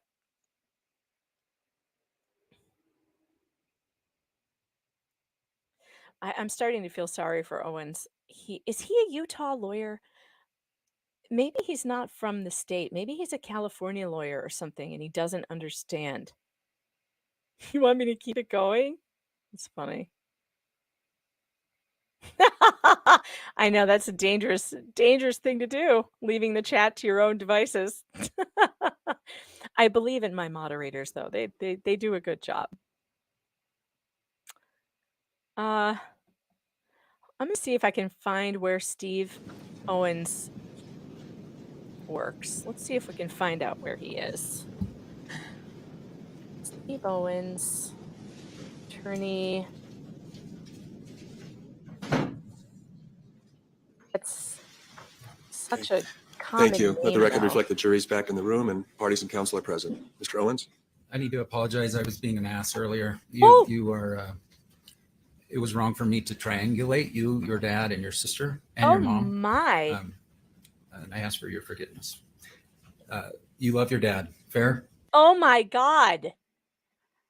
He did that for the jury. He did that for the jury. Because he certainly doesn't believe this. We just heard him arguing before. Oh man, this guy. True. You love your mom. True. You love your sister, both sisters. Absolutely. Well, he's doing it for the jury in case he pissed them off, is what I would think. Your dad was a texter. Is that true? Yeah, Even he's a piece of work, this pre-injury? guy. Yes. And a poster like Facebook? Yeah, he's always been very tech savvy. Your Honor, I'd like to address Defense Exhibit 111, page 2. I think you have your binder. Objection. Objection. Okay. Defense Exhibit 1, what is it? 111, page 2. 111, page 2 is received. And could you bring that out? And Peter, could you note that? Judge actually goes to that page, not the whole exhibit. True. Page 2. Page one. Thank you. All right. Oh, we do have a defense binder for the witness. Now, it's not going to be in there unless you countermark it. Do we have the defense witness? Oh man, he's so unprepared. And This while is we're doing that, could you step down and take a look at this? it And is Jane, like could you watching bring the this Three up big? Stooges with him. He's just all over the place. So that we can actually read the I bottom can't of find this. what law firm he's Do you recognize from. this by chance? It looks vaguely familiar. Her smile stands out to me. So do you recall that your dad, after being brought down on the toboggan, texted out a picture of the toboggan person? Does this ring any bells? Yes. I think it's likely. I think he was grateful for her service. Okay. You nodded yes, but Yeah. to get it audibly. Perfect. Thank you. All right. So I'm going to read this. Whitney kept me entertained while probing me with questions to evaluate my senses. A dedicated outdoor person and horse lover from Michigan. She also took me down in the toboggan by herself and won the DV, Deer Valley, I assume, Women's Downhill Race Contest. A sweetheart! Exclamation point. Okay, you can sit down. That's okay. And can we go back down? And I'm just gonna hand you this. May I process? If you want to read it again, you can. Okay. So, do you recall seeing this? Like I said, it seems familiar. Like her smile stands out as maybe something I've seen before. And What's included down below sounds like my dad's eternal optimism and positivity. pretty articulate, would you say? Just within an hour of his accident, He's an articulate human. and quite praising. And the toboggan person is Smiley, right? True. Yeah, I think he was grateful. Okay. Now let's go to Defense 102. So in that binder, they're individually numbered. May I approach? I'll help you. It's funny how he changes his demeanor in front of the jury so quickly to trying to be So you look at these little stickers. trying to be helpful and nice to her when he really doesn't want to be, and you can tell. Okay, and you can look at it there if you wish, or you can look at the one right in front of you. Yes, we have talked about Danny All right. several times. Which one are you there, Polly? It looks like P. I won't put this on the record so that, is that your email though? That is my email. All right. And is that your sisters, Jenny and Shay's emails? Correct. All right, the plaintiff is not dead. For those of you just catching up, he had 4 broken ribs and a concussion. And the argument is that after the crash, his life has really deteriorated and he wants $3 million from Gwyneth because of that. We still haven't figured out, though, who crashed into who. He says she crashed into him. She says he crashed into her. And the only witness who says he saw her crash into him, I didn't think he was very credible. He kept changing his story from the one that he told in the deposition 5 years ago. So we'll see. Correct. All right. Do you recall getting this email on the evening of the incident? I do. And it's genuine. It's real. Your dad created this. I believe so. And I think you helped me. Did you get a call from your dad on this day about the incident before this email? If the incident was about right before lunch, and this is 8 p.m. on February 26, 2016, remind me, did you get a call before then, or was this your first notice? I don't recall precisely. In my memory, I think I received a phone call first and then received an email. From your, oh yes, you testified and you weren't sure whether it was from your dad or from, Shay. okay, gotcha. All right, so your dad said, here's what happened from my friend and eyewitness, and then something's attached. Do you believe you clicked on this? I'm sure I did. Okay, and do you recall what it was? There's been a lot of speculation trying to figure out what that was. The fact that it's a meetup link, it tells me probably something from, so the day that he was skiing, he had gone with a meetup group. Let me interrupt, because all I'm asking is, do you recall what it was if you clicked on this? I do not recall precisely. Okay, and he I said, think I wasn't able to access information. well, that's a different comment. That's, you think you clicked on it and nothing came up? Correct, that's what I think. Did you say that in your deposition anywhere? I don't believe I was. That's improper use of a deposition. Overruled. Why is that an improper? We asked you No, it about isn't. 100 questions about this email. Do you remember? I've been asked about this email a lot. Right. You I don't never once- recall Did you- what it was. It almost felt like, in my memory, potentially a dead end. So listen to my question though. Yes. We asked you 100 questions about this in your email, in your Right. deposition. You were under oath, correct? Yes. You understood that? Yes. And the court reporter was taking down every word. Yes. And then you had an opportunity to review your transcript for accuracy. I wasn't aware that I could, but yes, I did review it. And did you make a correction? Like, actually, I tried to click on it and nothing came up. Did you ever do that? It's just a vague recollection. No, I do not believe. Yeah. So, okay, the opportunity to make a correction, if what you said in your deposition. The reason we take depositions, you understand, is so years later people don't come up with new memories. Do you understand that? Sure. Okay. I do not recall what this link was. Thank you. Okay, let's go to the top half. Do you recall responding to this link in any way? How did it I don't smell, believe I Alex? responded Did to you the like it? email. James, I apologize. I have one more question on the bottom half. Your dad wrote, "I'm famous." Do you know why he said that? I think it matches his personality, a little bit of making light of a serious situation. All right. In his deposition, he said, "I thought it was cool that I had had a collision with a celebrity." Do you have any reason to dispute that? I object. This is improper use of deposition. Overruled. Go ahead. I have not read his deposition. My question was, do you have any reason to dispute your dad's statement that he thought it was cool that he had had an accident with a celebrity? Your Honor, I think if you're going to do this, you should show in the deposition because there's more to it than that. Yeah, it's hard out of context. Yeah, just So- a second. When there's an objection, I need to. The objection was overruled. There was a second objection. This was just, do you have any reason to I need to dispute rule that? on. Oh, the second boy. Right. objection, So- which is overruled. Go ahead. Thank you so much. Sorry. Yeah, All right. Do you have stop any reason talking over the to judge? dispute your dad's statement that he thought it was cool that he'd been in an accident with a celebrity? I do not think it was cool. I cannot dispute whether or not my father thought it was cool. Perfect. Okay. Now, nowhere on this does it say I'm hurt. True? This is a good point, Lolo. Correct. And this link is important. Would you agree to know what was going on within hours of the accident? Yes, And we've asked for this link. Do you know where it is I do not. or what was posted? Have you ever seen it? I can't answer yes or no. I'm sure I clicked the link. That would have been the logical thing. And do you remember what it was? No. Okay. Now we can go to the top half.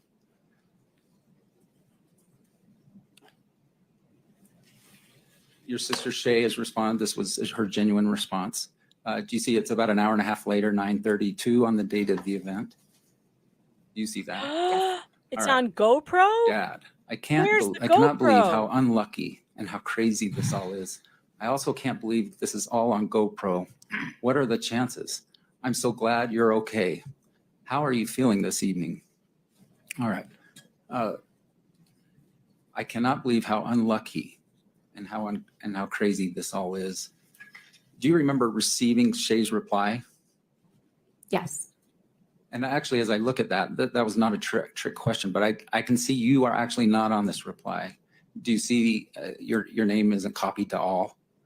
Yeah, what happened to the GoPro? Maybe I've read that somewhere then because it Yeah. looks familiar to me. And I just realized it just now. Okay. By the way, your sister just weeks earlier had injured herself skiing. Is that true? Correct. Like 3 weeks earlier, she blew out her knee. Tore an ACL and an MCL. Those are knee issues, right? Correct. All right. What are the chances? Is that referencing that? Like the fact they had both gotten into ski collisions, or do you know? I take it that way. Okay. I think it was like, it's February. We're both hurt. We're both unlucky. Possibly. Okay. I'm so glad you're okay. All right. Shay hasn't testified yet. But was it your understanding that on the evening of the accident, your dad was okay? I think she meant that, he came out of it. I think it's her way of saying, So let me ask you this question because it's pointed toward you. okay, Was it your understanding the evening of the accident that your dad was okay? yeah, that not fatal. He was gonna be mendable. Maybe some rehab. Well, that's a lot to say. Basically, are you okay, Dad? Did you ask him that day on the phone? I'm sure I said, I'm glad you're down from the mountain. I'm glad you're here with us. I'm glad you're okay. You Yeah. believe you talked to him, right? I believe I did. Yeah, and That's what it feels like. But And your first question is, are you okay? All right, isn't that? how are you doing, right? Yes. If somebody, I think for anyone that had gone through a big accident, it's that checking in with them. And fair to say, you don't recall him saying anything other than he was okay? I think as I mentioned, he said, I'm hurting. I have some broken ribs. So you actually do remember the response? This is my recollection. Maybe it's my sister saying, we think he's okay. He's got some broken ribs. Now, the I'm famous, that refers to my client, right? He's famous think- because he collided with a celebrity, right? That's how I take that. So he knew who she was by 8 p.m. that night. Kind of looks that way. And do you have any idea where this link went? The link of the most important piece of evidence that could be presented at trial today? It looks like it's somewhere out there in the cyber sphere. Okay. Do you agree that your dad liked to be in the spotlight? I agree. This was pre-collision, right? Yeah, he's big energy. Big energy. Okay. Now, It does sound like this family should stay away from skiing. I'm thinking back when Two my mom major was injuries 76. Did you notice things? This is pre-collision. So let's just say in the year before that. Dad's starting to get older. Did you think to yourself about that? I never felt like my dad was getting older or that I had noticed something like that. So when he's 68 years old, never considered like he's starting to get older. My numbers, yes. And I have lots of people in my family that I've watched age. You know, my mother, my grandmother, my father and Doesn't seem like a mother-in-law. real trial I know what at that's all. like. You know, my mom that can't remember the name of that author. But when there's a Weird, marked unfunny night change court. in somebody's cognition, memory, and just functioning, it's more of a switch type feeling. Yeah, It it's didn't feel hiding like under there. it didn't feel gradual. Do you remember the Gradual. fact that your dad had a stroke contributed? First of all, did your dad have a stroke before the ski incident? I'm not aware of a stroke. I know he had an occlusion that lost some visibility in his eye. I think it's like a restricted Isn't that a stroke? blood vessel. Do you recall in your deposition saying he had a stroke? I think you called it a stroke in the eye, meaning Did you call it So a that's stroke? a stroke. if I did, I misspoke and I should have had an opportunity to correct that. Oh no. Well, you did have an opportunity. I was not aware of that. So I'll dig it out if we have to. Let's keep going. Thanks Your for dad, the rumble had rant, an Raistlin event says there was an where old the anime where oxygen one of the in his girls eye- spent a whole in episode his learning right to eye boil water. was I could have essentially turned off benefited from and that, he I think. lost his right eye. Is that fair? He lost some vision in his right eye, and you know, what are the odds for somebody that spent a lifetime committed to Right. eye health, right? There's a reference to he's an optometrist and he's not a medical physician, true? He's an optometric physician and optometrist. So here's my question. Is he a medical physician, an MD? No. Okay, so now let's go through.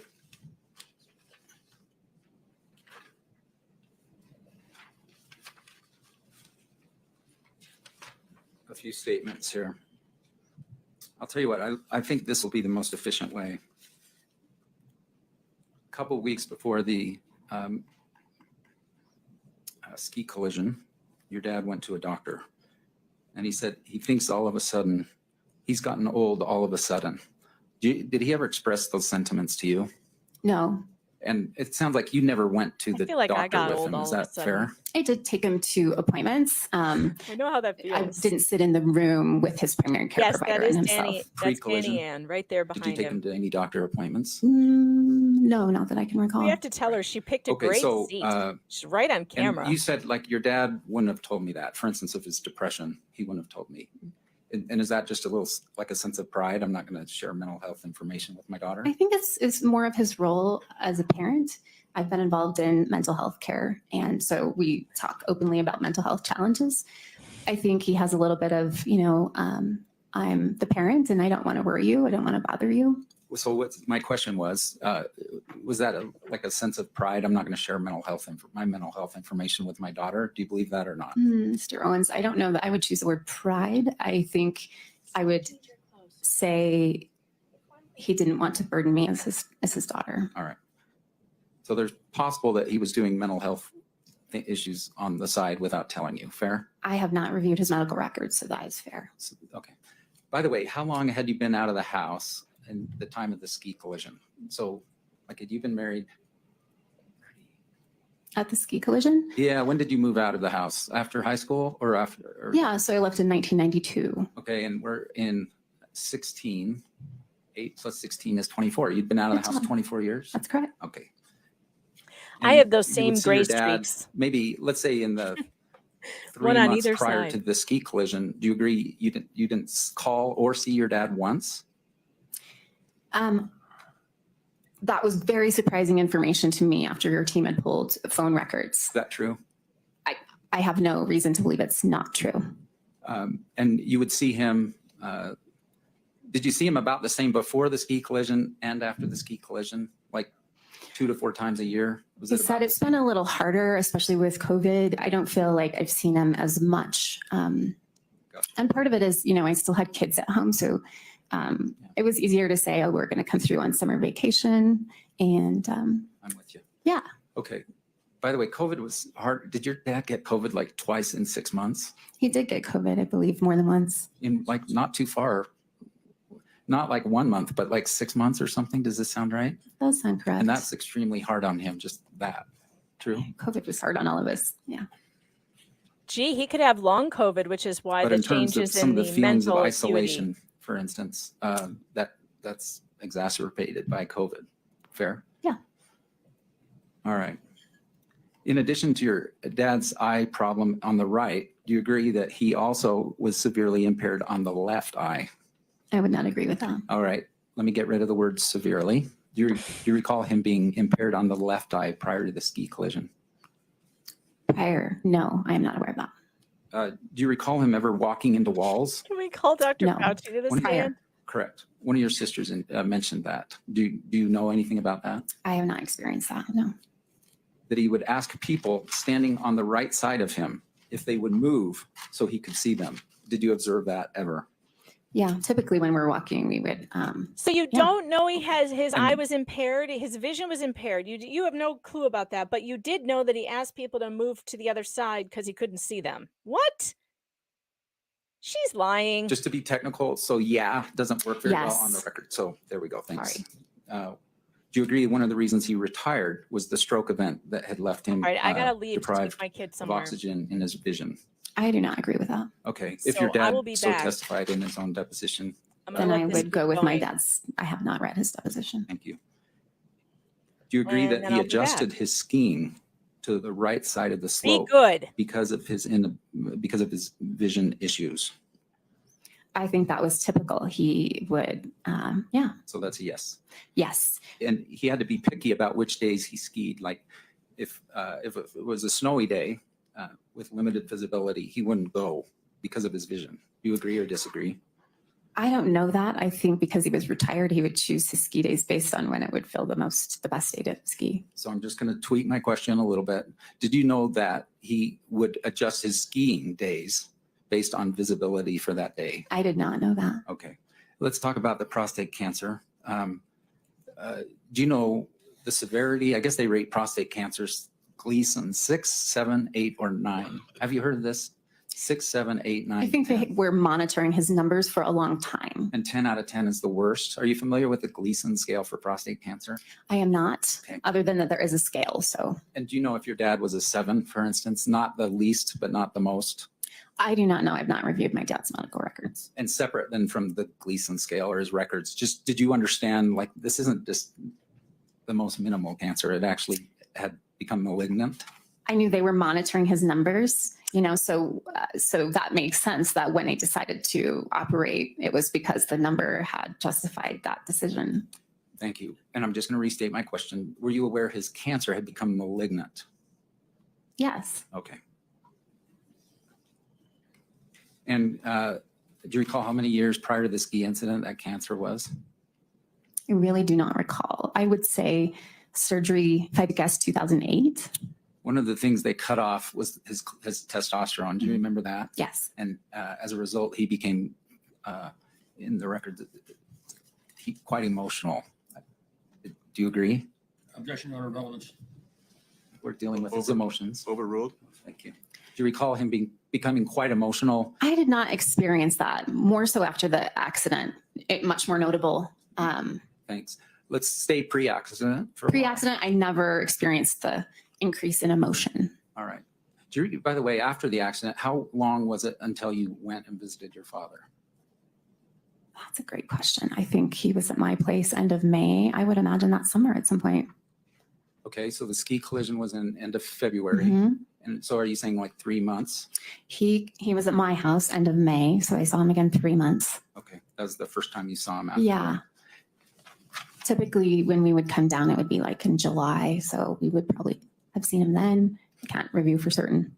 Do you recall there being a motion regarding the prostate? So I'm sort of prostate cancer. So I'm separating the testosterone issue. I mean, that's a big deal, isn't it? It is a big deal. I think he was scared. I think his father had similar issues, so he had kind of he had lived that experience, so he was concerned about it. How old, by the way, was your dad's mom and dad? When are they both deceased? They are. And at what ages? Do you know? It's a good question. I think they passed away 2002, 2004. I would say maybe in their 80s, 70s. perhaps 70s. Yeah. And what did your dad's dad pass away from? Was it prostate? I think it was complications with prostate cancer. And your dad's mom, what did she pass away from? She had broken a hip and then ended up getting pneumonia. Let's talk about your dad's hearing for a minute. So your dad, about how many years ago did he start wearing hearing aids? So my first memory of my dad with hearing aids, my younger sister was kind of an infant. And so, because I remember she would make noises and he would kind of like, whoa, that's loud. So I think Like 5 years, 10 years, 20 years? ago, Yeah. 40 years ago. 40 years ago, he's been wearing hearing aids. Yeah. And do you agree one side is worse than the other, or do you know? I don't know that. I think technology's advanced. Hearing aids today are much better than they were 40 years ago. And as far as severity of his hearing loss just prior to the ski incident, do you know? Can you quantify that at all? So there are times, say, in the morning when we're brewing coffee and he doesn't have his hearing aids in. Okay, let's Right. talk about when his hearing aids were in prior to the accident. Do you agree he still had some impairment? Minimal, but yes. He had to actually read lips. Do you agree? I think he's a people person, so he really does read lips and read people. So pre-ski incident, even with his hearing aids, he read lips. Do you agree? I think he does, not because he wasn't hearing, though. Do you agree that part of his hearing impairment, even with hearing aids, was he couldn't hear high voices, higher frequencies, like a woman's voice? Do you know that? I don't know that for certain, but I know that hearing loss happens in ranges, so that would make sense. Okay, so we've talked about his eyes, his ears, his cancer. Let's talk about his heart. Do you recall that prior to the ski accident, your dad had some heart palpitation issues? I was not aware of that. Okay. Did you see any effects of aging in your dad prior to the ski accident? Any at all? I think his hair was getting a little more gray. Okay, anything else?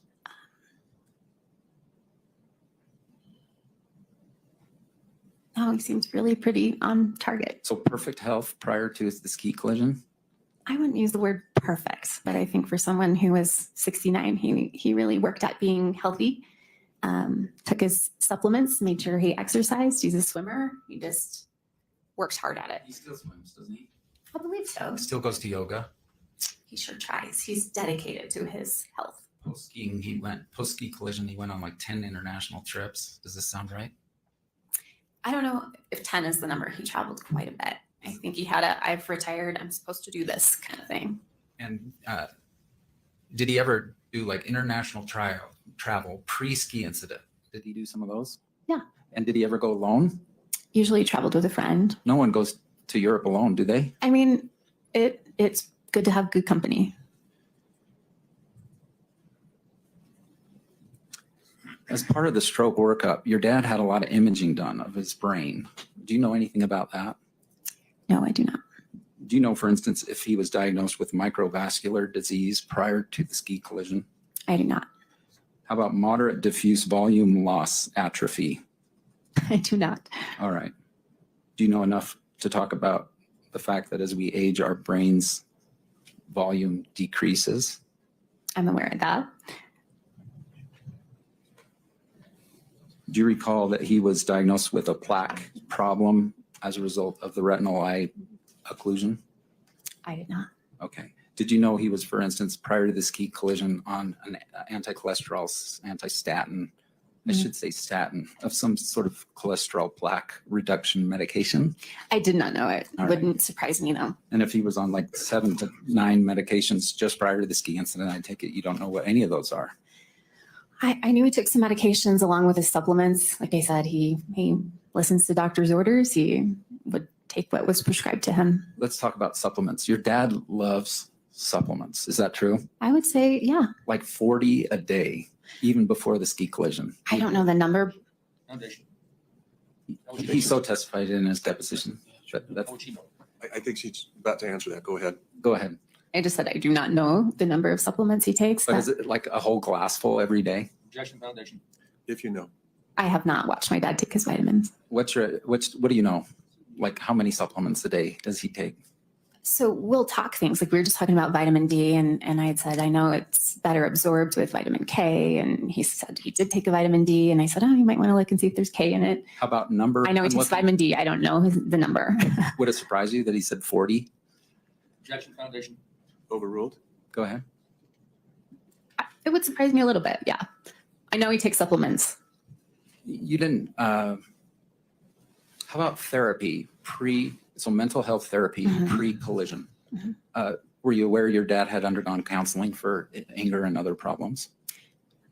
I was not aware that he saw a counselor for anger issues. I do know that he has seen a counselor for mental health. So pre-collision, he's easy to anger. Do you recall that? VA 1131, Defense 113C. He's easy to anger. That's why he's going to see a therapist. Does this ring a bell prior to the collision? Do I recall that? I have not read his medical records. Angry, discussing family conflict. Do you recall this? This was back in 2009. So the collision was 2016, so 7 years earlier. Was he going through a divorce right around then, 09? I don't think it was a divorce, but I think, did he split with his girlfriend in 08? So possibly. Was his girlfriend issue. The patient desires to feel justified in his anger. Does this ring any bells, 09? I didn't witness anger, no. Or he didn't display it. Maybe he had a self-awareness. What do you know about like his breakup with his girlfriend in 09 in terms of emotions? Because we're talking a lot about emotions in this trial. Yeah. Well, I know it was after his cancer treatment. So the year following. So I think he probably needed a lot of support and healing. And I don't think he felt like he got that from his current partner. Okay. So he had an unsuccessful relationship with a woman prior to the ski collision, true? That's true. He was working on that. And he went through 2 divorces, true? That's true too. Had not remarried, right? To my understanding. And how many years went by between the second marriage came right after the first divorce, true? That's correct. And then how many years went by after the second divorce and before the ski collision? Let me check my math here. I would say maybe 10 years. All right. So did he have any life partners during those 10 years? We're talking about his relationships, for instance, in this trial. He's had a hard time having long-term relationships after. And I'm just saying for those 10 years prior, did he have long-term relationships? By long-term, I can't think of sustainable. You had mentioned the one that had split in 2009, and I'm not sure how long they were together, maybe 2 or 3 years. By the way, I don't know if we formally admitted D113, but I would like to do so. Any objection? Don't know what it is yet. We talked about it yesterday. Peter, do you mind? What do you show, Jody? No, it's an add-on yesterday. I'll keep going, but, well, would you prefer I keep going, Judge, or we deal with it right here? It's your choice if you want to get it admitted now, or are you going to use the exhibit with this witness? I don't know, but I do want it in the record because I'm referring to it. Why don't we wait? We can handle it over the break, maybe, unless you need this witness or need to ask this witness about it. I guess I will. So move for D113F, which are D113, which are stipulated VA records. Agreed or disagreed here? Objection to the VA records. No objection. Okay, defendant's 113 is received. These records indicate that your dad had difficulty. The patient mentioned difficulty with anger management. Did you ever know your dad to have an anger management problem prior to the ski collision? I'm sorry, Your Honor, what page is that? 113F. What VA page is it? Thank you. 1134. Second paragraph. So my question again, did you ever know your dad to have difficulty with anger? I'm on 113. I don't see anything here. Why don't you show counsel? 113. I gave them a hard copy too. Okay, Just, are you good to go, Mr. Sykes? Where's it? Where is it on here? Okay, thank you, Judge. did you ever know your dad to have an anger management problem? I never knew my dad to have an anger management problem. Okay. If it's in his medical records prior to the ski collision, I take it you don't dispute that. I have his medical records, yeah. He struggles with self-disclosure that is self-focused rather than other-focused. Did you see that in your dad pre-ski collision? He's so focused on himself rather than others. I think he does have that tendency, or he did prior to the accident. It's after the accident has been magnified for sure. Okay, so the answer is yes. Yes, and more so after the accident.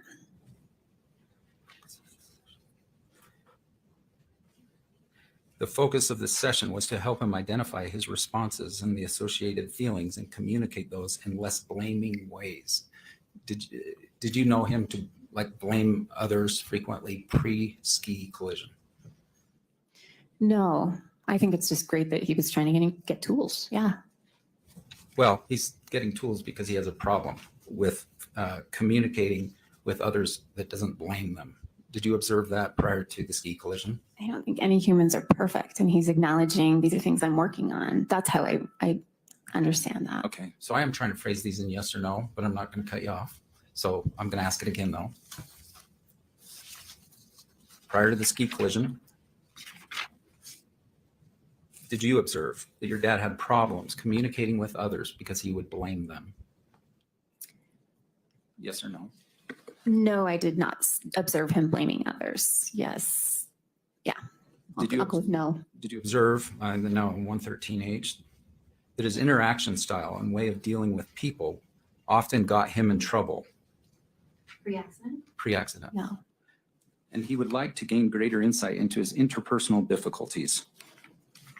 Did you observe your dad pre-accident to have some interpersonal difficulties? Yes, I think something he worked on.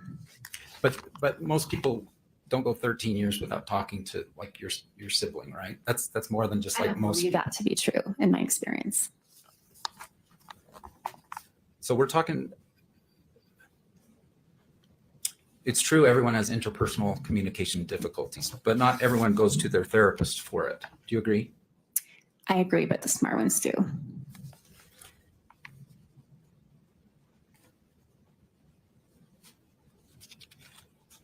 Patient had a number of recent stressors which he appeared to minimize. Okay, did you ever know your dad to minimize other stressors and focus on something sort of obsessively? Not pre-accident, post-accident, yes. Okay, how about that he would hyper focus on a problem without dealing with broader issues that were affecting that? I would say he does have a tendency to hyperfocus. And that was pre-collision, right?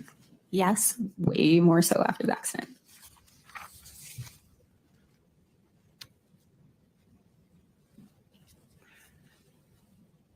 Did his eyesight problem, hearing problem, heart issues, prostate cancer, did those somewhat narrow his abilities, his activity level? I really didn't see that change or modify a lot. I think not till after the accident. How about at all? Just like the 5 years before the accident? Any reduction in activities at all? Right. I think I would see my dad, make some adjustments. Like he would learn because he's not reckless. So Is that a yes or no? Reduction in activity level prior to the ski collision? yes, very, very minimal. And one of the things he told his doctor 3 weeks before the ski collision was he was not able to do the things he had been able to do. Does that surprise you? Very much so. Okay. You don't dispute the medical record 3 weeks before the ski collision, do you? I would have a hard time disputing his records.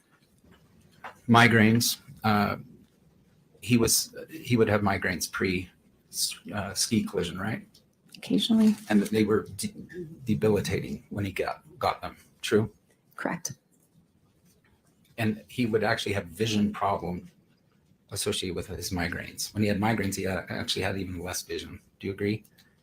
I know he would typically look for a dark place, to just recover from that. So your answer. He was sensitive to light, and that would be visual. Now let's talk about his back and spine problems pre-collision. He had a foot drop, didn't he? He walked differently pre-collision.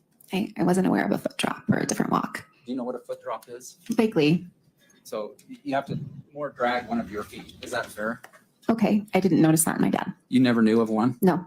Okay. How about weakness or pain of loss of sensation? Not aware of that. How about he did have spine surgery? Do you agree? I think he had, was it a compressed disc or something? Right. That's not small time medicine, right? Spine surgery is a big deal. I would say yes. Knee injury. Oddly, is this true? Before the ski collision, he actually injured his knee skiing. Does this sound familiar? I vaguely remember meniscus, maybe. Skiing. Mm-hmm. Yes. There's inherent risks in skiing, knees being one of them. So the answer. Yes. Did that require surgery? Do you recall? I don't believe it did.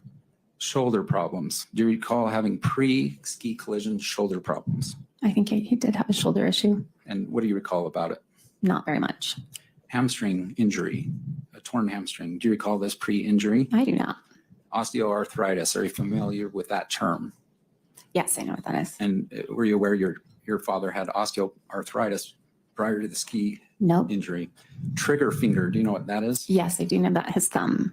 He had issues with his thumb. By the way, do you recall one of the reasons he has hearing problems is from shooting a lot of guns without ear protection? In the military. Have you heard this before, or am I the first to tell you? Could have also been concerts, but I do know that he was in the military, so possibly. All right. When he was young, he was a rocker. Is that fair? If rocker, you mean like the Kingston Trio? Yeah, he was a rocker. I think he told me he was a rocker in his youth. Do you know anything about that? Well, he's in college like in the 68. So we're talking All right. Peter, Paul, and Mary, Kingston Trio. Real rockers. Still good music. Yeah. All right. Insomnia. Did you know him to have sleeping problems prior to the ski collision? I knew that sleep was kind of a challenge for him. That's something that he shares with my older sister, Shay. And so they would talk about different techniques for getting a good night's sleep. So did he have insomnia issues pre-collision? I don't know if I would call it insomnia. You want to read me a definition for insomnia? Sure. Taking a medication for it.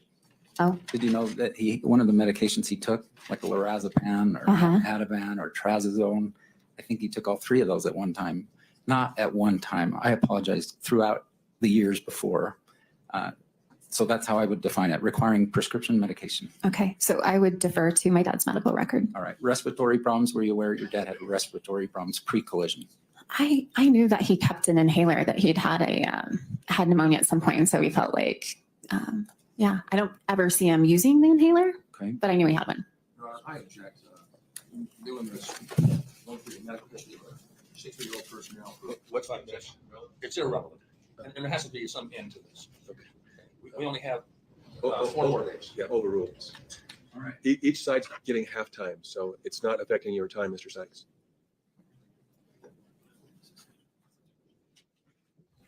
Lower urinary tract issues. Perhaps those are prostate related. Do you know of anything about Not that? aware of any. Kidney problems. Do you recall he had some kidney problems pre-collision? I do not recall that. Like that he had chronic renal insufficiency? You've never heard that before? No. Cholesterol medication, what'd you tell me? You knew he was on a med for that, or you did I not? didn't know he was on a medication for that, but that's pretty common for that age group, right? And restless legs, were you familiar that he had that? That was a condition? I think I was aware of that. Did you and your sisters joke that like he's actually thinning the sheets because he kicks a lot? Sounds vaguely familiar. All right. Yes.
Now.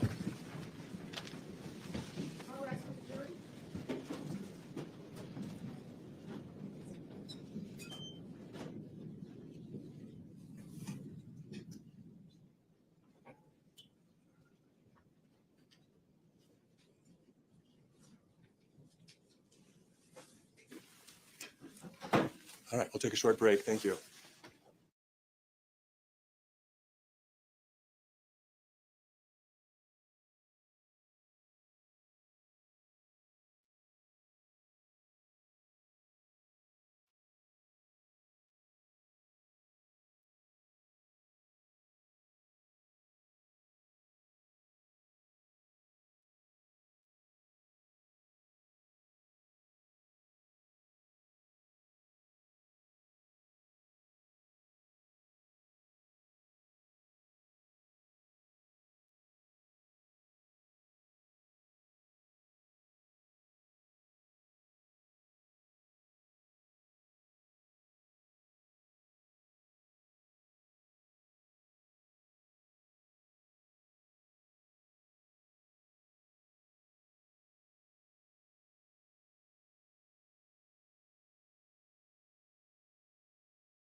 All right, all right, all right. I'm driving, but I'm here.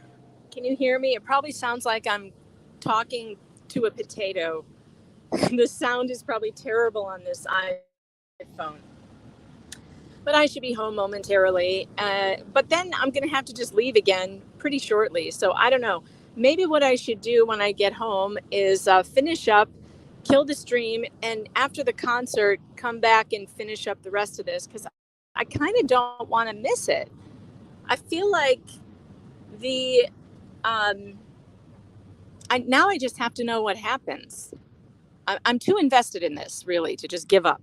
So maybe I'll come back later tonight and do that. So anyway, I hate dead air, so I had to just pop in here from the mobile. I'm sure it sounds like absolute garbage. Potato loud and clear? Great. Well, I'm almost home. So good gracious, though. I don't know. It sounds like this guy is like one of the sickest guys I ever heard of. Sounds like he shouldn't have been skiing. It sounds like he should probably not even be taking long walks with the kinds of problems that he has. Skiing is so inherently dangerous. I think you do take on an awful lot of risk when you decide to go skiing. And to me, this whole thing hinges on whether she hit him or he hit her. I think if she hit him, she should have paid for all his medical bills right then. And she's an idiot if she decided to fight it. But I think, how on earth could someone with her kind of money, if she was negligent in some way and she did not see him or whatever it was and she hit him, she would have paid him. Her lawyers and her insurance company would not have fought this if they believed that she had something to do with it. They would have just paid it. It would have been less expensive for them to pay it, which is why I feel like this might be extortion. And with the missing GoPro, I can't believe there's a GoPro that's missing. I didn't know about that. How convenient that the GoPro is missing and it was on the plaintiff's side. And what was that link that he emailed to his daughter that she now says she can't remember what it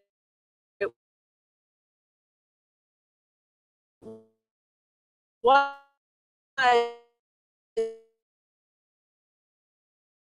and she thinks there was nothing there.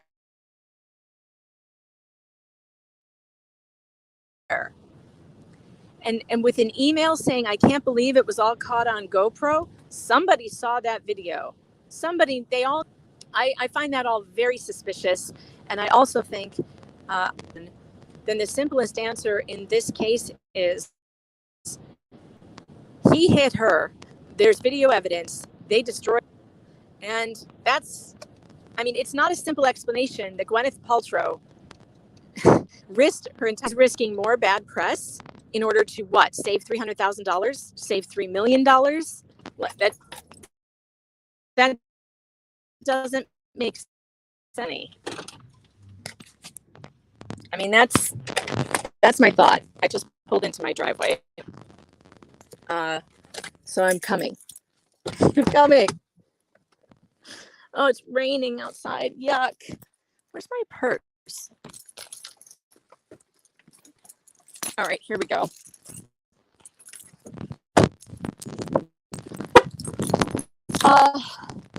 So it seems to me like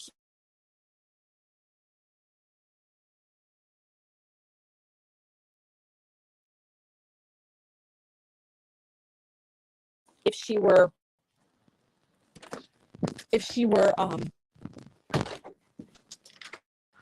negligent. It's weird. Boy, I have a hard time walking and talking at the same time. I'm not good at this.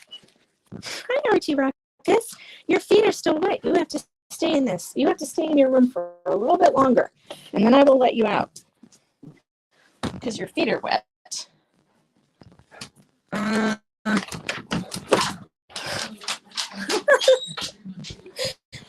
All right, let's see. I'm headed up to the office. 5:21. Okay, that means that I have to leave here quite soon. So hold on a second.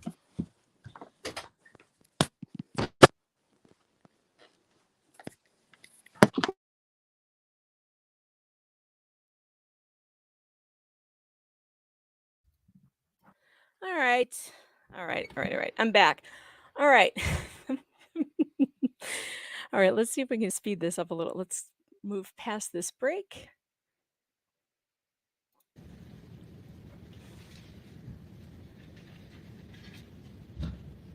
Is he wearing a bow tie? The judge is wearing a green bow tie. I love it. I do have a question for plaintiff's counsel. Is the jury, have they been summoned? Why don't we wait? I do want to ask this question of plaintiff's counsel. Uh-oh. Boy, is he annoying. No? Owens is pretty annoying. I think the judge is really annoyed by him.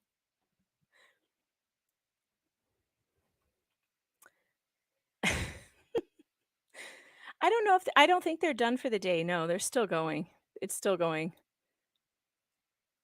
Who is he talking to and why can't we hear him? Yeah, this is still live. I think. Is it? Let me look. Because if they are, I'm going to spend more time with this witness. We're not planning on it, so. Okay, I'm going to rely on that and shorten my testimony. Okay. I love this bow tie. Big fan.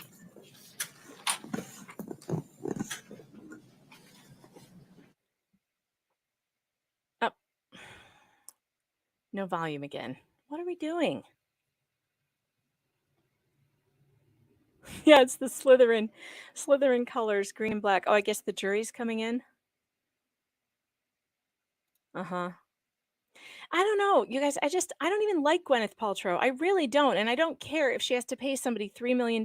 But to me, it should be fair, though. Like, Thank you. and Mr. Owens, you may proceed. I'm not sure about this. I want to know where that GoPro is. I mean, her attorney is so off-putting, though. If your dad told the doctor 3 weeks before I think the jury's just going to hate her the ski attorney. collision that he was preoccupied with paperwork and cleaning things out and not doing things he enjoyed doing that he used to do. Do you have any insights on that? I do not. Did you personally observe it? I did not. And how long had it been since you saw your dad prior? We said 3 months after the ski collision. Okay, you're saying so this is not a live, they must be done for the day. Okay, that's actually good news. That makes me happy. Now I know what I'm going to do. I'm going to end up ending this stream when I have to go take my other kid. And I'll just come back later and we'll finish up whatever we missed. I'm not sure I asked you. How many months prior had you seen him? I expect that we would have saw him either over the Christmas holiday or perhaps Thanksgiving. We usually did one or the other. So where the accident was in May, it would have been 5 or 6 Accident was months. in February. Oh, you're absolutely right. Sorry. Yeah, so I'm thinking it would have been Couple months. 2 months, 3 months. Gotcha. Was your dad sort of a scary driver before the ski collision? I think I mentioned he was a multitasker, so he did more things in the car than I wanted my teen drivers to witness. This is the first time I've ever seen this, but not just texting, but he would actually read a book while driving on the interstate freeway. Is that true? I'd heard that rumor, like back when we were children, From your on a sister? straight stretch. I think that was something like, From your sister? yeah, That's bad judgment, isn't it? To actually read a book? I wouldn't recommend it. There's no foundation Sustained. for that being dangerous, really? Well, do you think that was bad judgment if your dad was reading a book, driving? You just ruled on this. It's a different question. Go ahead and move on, counsel. Oh boy. Thanks. All right. Your dad, our experts have actually compared brain imaging before the collision and brain imaging after the collision and have made various conclusions. I take it you don't know anything about that. No advanced degrees in neuropsychology. All right. And then your dad really received all of his health care at the VA. Is that accurate? I think his primary care provider, he uses the VA. I'm talking like lots of medical care and lots of specialties. Are you aware of that? I think he really values his health and has always, too, had those wow. checkups and would not surprise me. So pre-collision, like a lot of medical records. I think there's a continuity there that runs his whole life, before accident, after accident. So I'm waiting for a yes on any of these. Yes. Thanks. Okay. And they knew him best. He's so snarky. Fair enough. The VA people. If you can answer the question. I think it depends on if you have longevity with your primary care provider. And sometimes with the VA, there's a lot of turnarounds. They don't always stay a long time. Do you know that he actually did have a long-term relationship with his primary care provider at the VA before this incident? I don't know whether he did or not. I would be hopeful that he did. Margaret Rasmussen. Do you know that name? Maybe I'm misstating it. Never mind. Don't worry.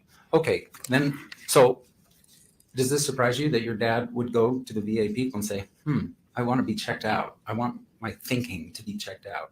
Did you ever hear him do that? No, I did not. Or that he had done that. That's how I should have said it. I was not aware. I do know that he had follow-ups and healthcare visits. Yes. Did he ever tell you that he had Was he had reading a 3 book on the neuropsych slopes? assessments at the VA through his current treating providers? That would be a Pre-collision? problem. No, I did not mean to switch on you. Thank Okay. you. That's a good clarification. So like 1 month after, 1 year after, 1 and 3 months after, that kind of thing. I knew that he was having follow-ups because he was really worried about his mental state. So I haven't seen the medical records, but that seems, if that's what his medical record says. And did you ever remember hearing from him or anyone else that they were all average to above average in like 20 different categories? He did not share the response with me. I know he was doing a lot of work towards it, right? Cognitive work. So you knew he was getting these assessments, but weren't you saying, hey, Dad, what are they saying? Didn't you do that? I don't think I asked for medical, information more about how are you doing? Do things feel less foggy for you? Are you more, you're doing it. I'm proud of you. Keep doing the work. Keep following up. Post-collision travel. All right. So he would visit U.S. states like Washington, Oregon, Montana, Idaho. Do you recall all of those? My sisters live in those states. I do. So yeah, I would say he did travel there. And then in addition, he went to Peru and walked the Golden Trail. True? I can't speak to that. I do know he went to Peru. Okay. Do you remember like Machu Picchu? He went and visited Machu Picchu? He did not share that with me. Or I would have done that if I was in Peru. Yes. That he floated down the Amazon? Did not. This is early 2017. 17? So Mhm. about 1 year after the collision. Mhm. Do you recall how many weeks he was gone in Peru? I think it was a couple weeks maybe. Okay. And then Costa Rica, he did a zip line also the year after the accident. Do you recall this? I was not aware he did a zip line, no. How about Europe? Also the year after the accident. Do you recall he went to Europe the year after the accident? So I recall in 2017, he had tickets to go with Robin. Then things fell apart with that relationship. And so he went to Europe with my younger sister, Jenny. So the answer is Yes, I'm aware he went to Europe. he went There's to a the new Netherlands poll. and Germany and Switzerland and Italy and Got a new poll on YouTube. What do you think should happen? Gwen pays $3 million. Terry pays $1. Neither pay anything, or both pay $1. What do you think should happen? Let me know on YouTube. If you're a YouTube watcher, it's right there for you. France and Belgium. Correct. I believe so. The Netherlands, he went there 3 different times. Is that true? Sounds correct. And that's the year 2 and 3 after the accident. Okay. You with me? Like you have to say, I can't testify. Do you know that? I was not aware he had gone 3 times. I was aware that he had traveled to the Netherlands. More than once? Into my recollection, twice. Okay. Morocco. Yes. He twice visited Morocco. That sounds correct. Canary Islands. This is the year after, 2 years after the accident. That was the same time I went to Morocco. And the Canary Islands, I don't even know where those are. I should know. If they're not on a risk board, I don't know my geography. Do you know where it is? I would have to look at a map or an atlas as well. Oh, she doesn't know where it is either. I don't know where the Thailand. Canary Islands He are visited either. Thailand 3 years after the accident. No yeah, idea. with his friend Boyd. And each of these times he'd take pictures and post them with him smiling at all these great tourist spots. Do you agree? As you do. Yes. Yes. Big smiles in front of a Buddhist temple, for instance, right? Yeah, we don't tend to post pictures of ourselves sad and in closets. No, we don't. We tend to. The answer is yes. Yes. Like Eiffel Tower, Italy, the coast, all have big smiling pictures of Terry. True? I haven't seen a lot of those photos that you're talking about. I think there were quite a bit of photos before the accident too. I would want to make sure you could separate pre-accident, post-accident pictures. Right. And you defer to your dad on that, right? If I asked him, like, does this state look right? And he says yes. I mean, he'd be Yeah. the guy. Possibly. All right. So is it fair to say his travels did not suffer as a result of the ski collision? Yes, you could say his travel companions might have suffered. That's funny.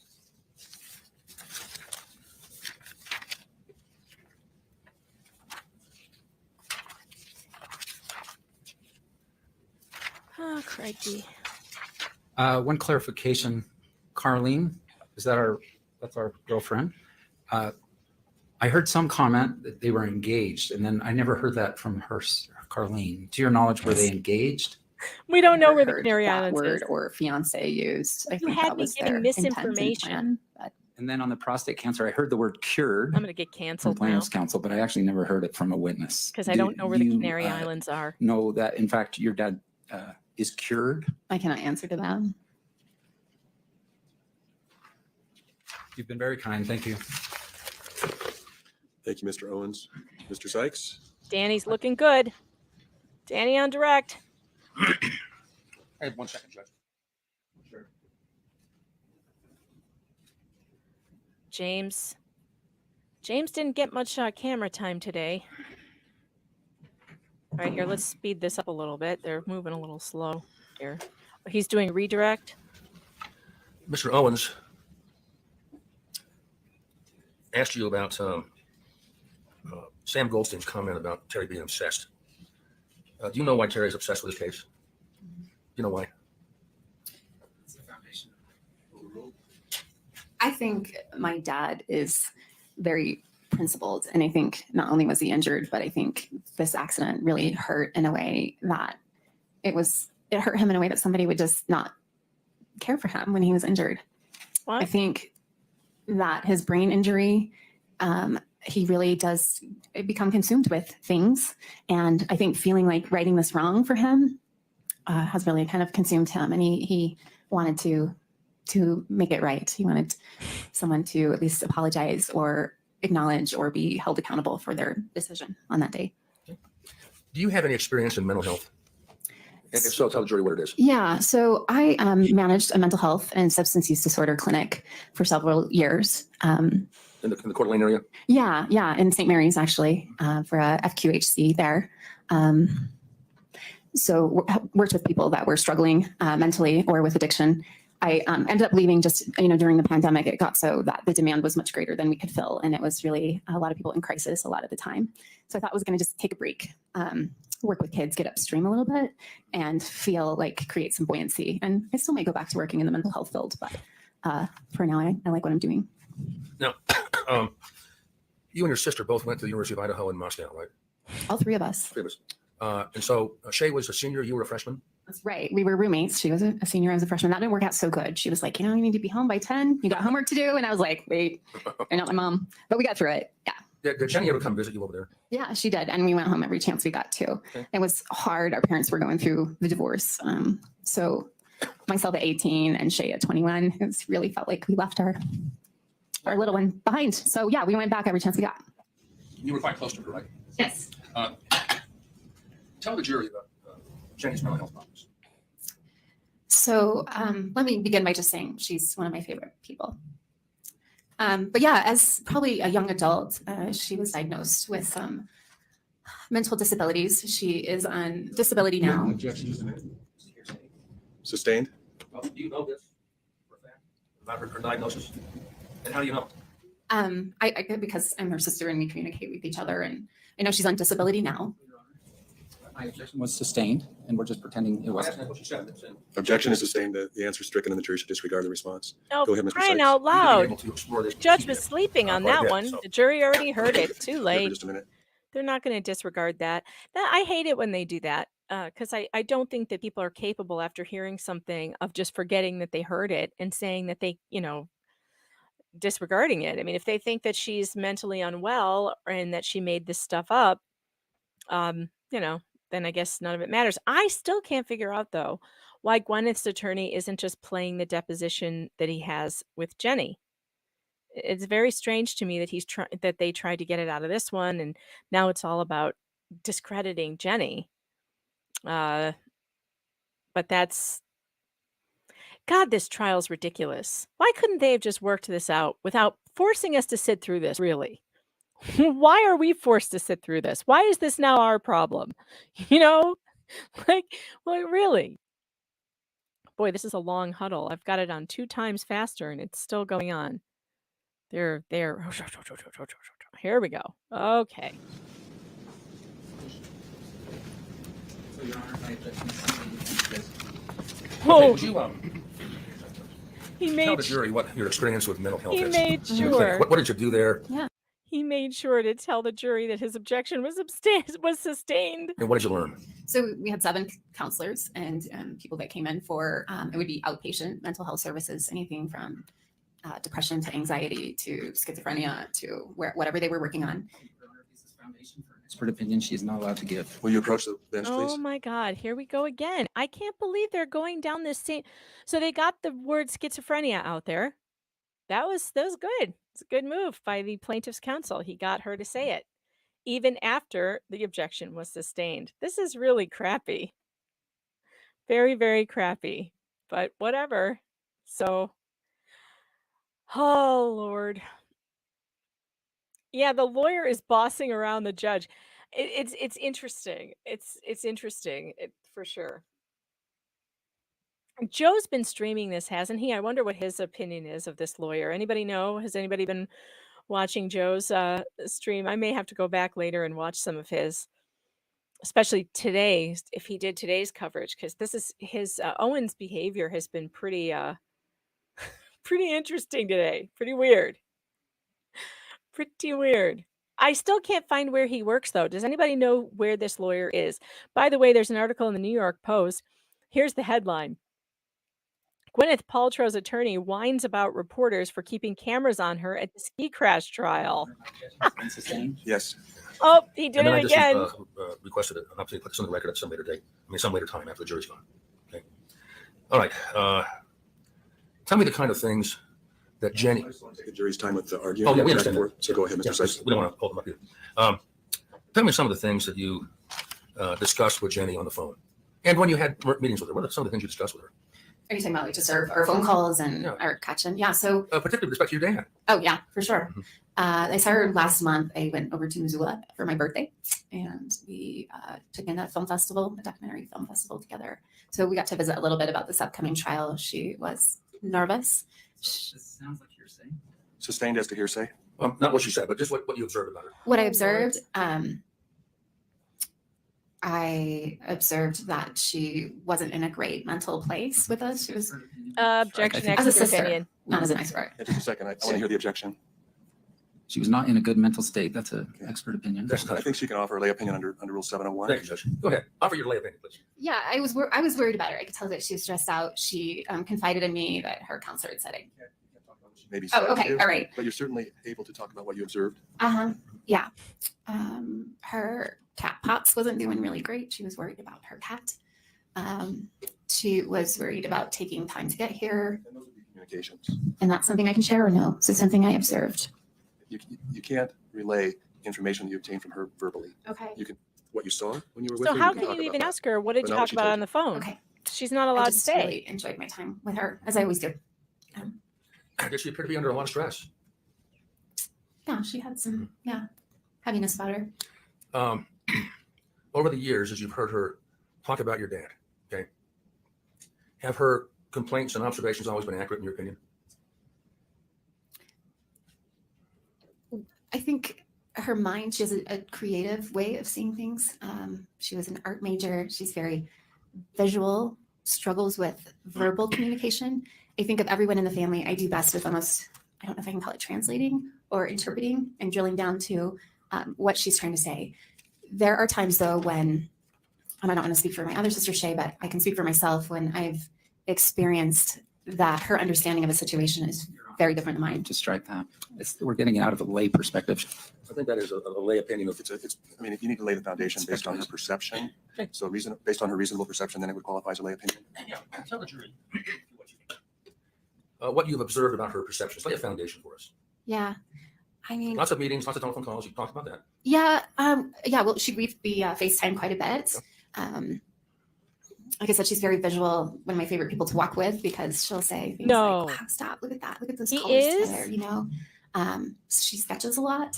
Okay, I gotta look this up now. She has a whole other way of seeing the world that sometimes is That's an beautiful. expert opinion. Do we have to keep dealing with this? Lay a foundation for her perceptions. Overruled. Go ahead. Go ahead. It's really cool when you can expand your way of understanding, right? And we're always kind of myopic. Like I see things how I see things, The and you see president things of how the you see state things. bar is named So what I Kristen Woods. appreciate about Jenny is that she It's has not another way him. of seeing things. And sometimes that is really difficult. Sometimes with communication, things get twisted or confused, and there's a lot of clarification that has to happen often. And She is not here as a mental health expert, and she is not a mental health expert. I think you can bring that out on cross-examination. This is a lay opinion of a sister about a sister and nothing more. Go ahead, Mr. I'm sorry you were interrupted. See if you can finish what your thought was. yeah, and I don't want anyone to think that I'm an expert on anything. What I can speak to is the fact that I have had a relationship with her for All right, 40, Steve 41 Owens years. works at a law firm called what is this called? Epperson and Owens, and he is a Utah lawyer. Now I recognize this girl here. She's been sitting behind them quite a bit. And there's James. There's my kid. There's James right there, my adopted son. But this guy, he is the president of his firm. He was elected president of the Utah State Bar in 2010. So he's not the current president of the state bar. He clerked for Justice Richard Howe of the Utah Supreme Court and has spent nearly 30 years defending clients, including healthcare providers, in civil and licensing actions in Utah state and federal courts. He earned an AV preeminent highest rating by Martindale-Hubbell. He has been repeatedly named a legal elite in healthcare law by Utah Business Magazine, and one of only 5 super lawyers in medical malpractice by that publication. Steve has successfully defended numerous trials, obtaining 4 successful verdicts in 1 year alone. It's kind of hard to believe. His courtroom manner is something else. It's really weird. It's bizarre. But maybe they like that in Utah. I don't know. You know, she's kind of my first baby.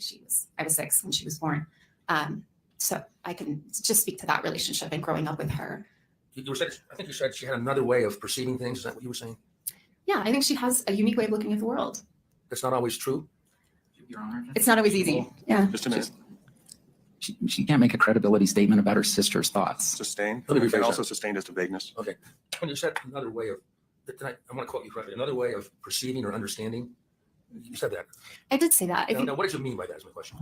it kind of comes back to Mr. Owens when I spoke with him earlier, and he was saying, so are you telling the truth or is she telling the truth? And I had a hard time answering that because I can speak to my own experience, but I am not in her lived experience with her, who she is. All right. At this point, we are going to stop watching this trial. I'm going to, I have to show you the latest law card that I have just received in my inbox.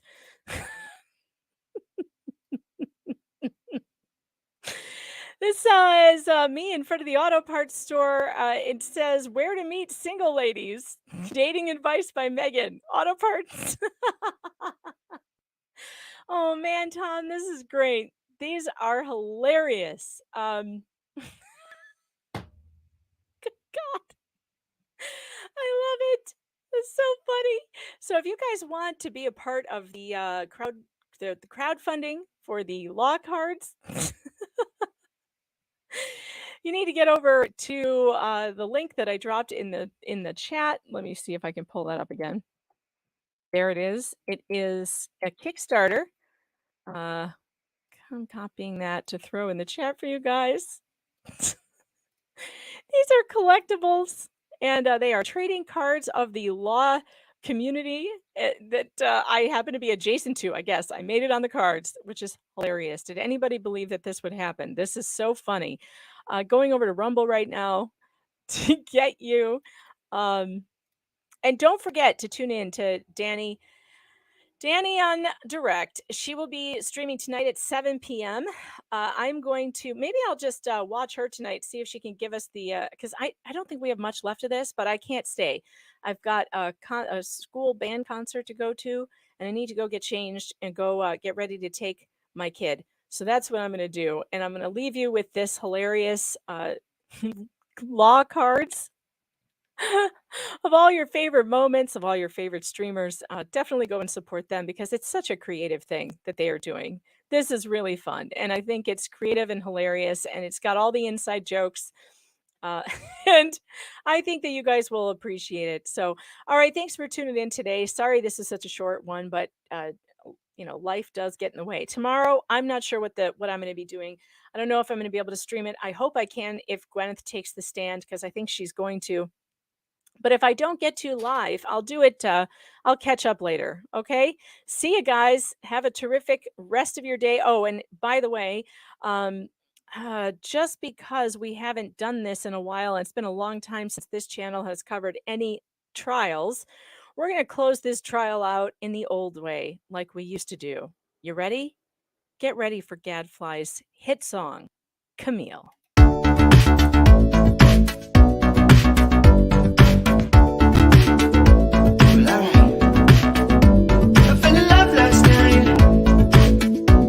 Saw an angel dressed in white in Fairfax, Virginia, and she had to fight a serpent in his sides that was spewing lies. But don't look in his eyes. I know that this is the end.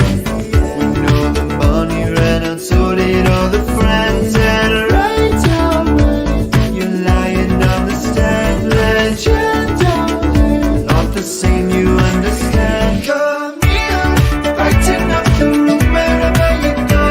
The sunlight will make you glow. Cut the liars, come back home. Camille, what girl you give me, you just don't know. Camille, if I had to guess, you might be one of the best. Camille, sleepless nights, insomnia, getting cured by all the deposition that's boring you. If you wanna be alright, well think of what a crazy life can make it up. I know, you're all I require. You put the demon flame out while we get gaslit fire. Hope you never retire, 'cause I'll be fine. You're all that I need. Camille, brighten up the room wherever you go. The sunlight will make you glow. Cut the liars, come back home.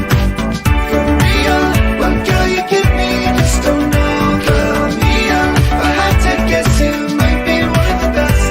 Camille, brighten up the room wherever you go. The sunlight will make you glow. Cut the liars, come back home.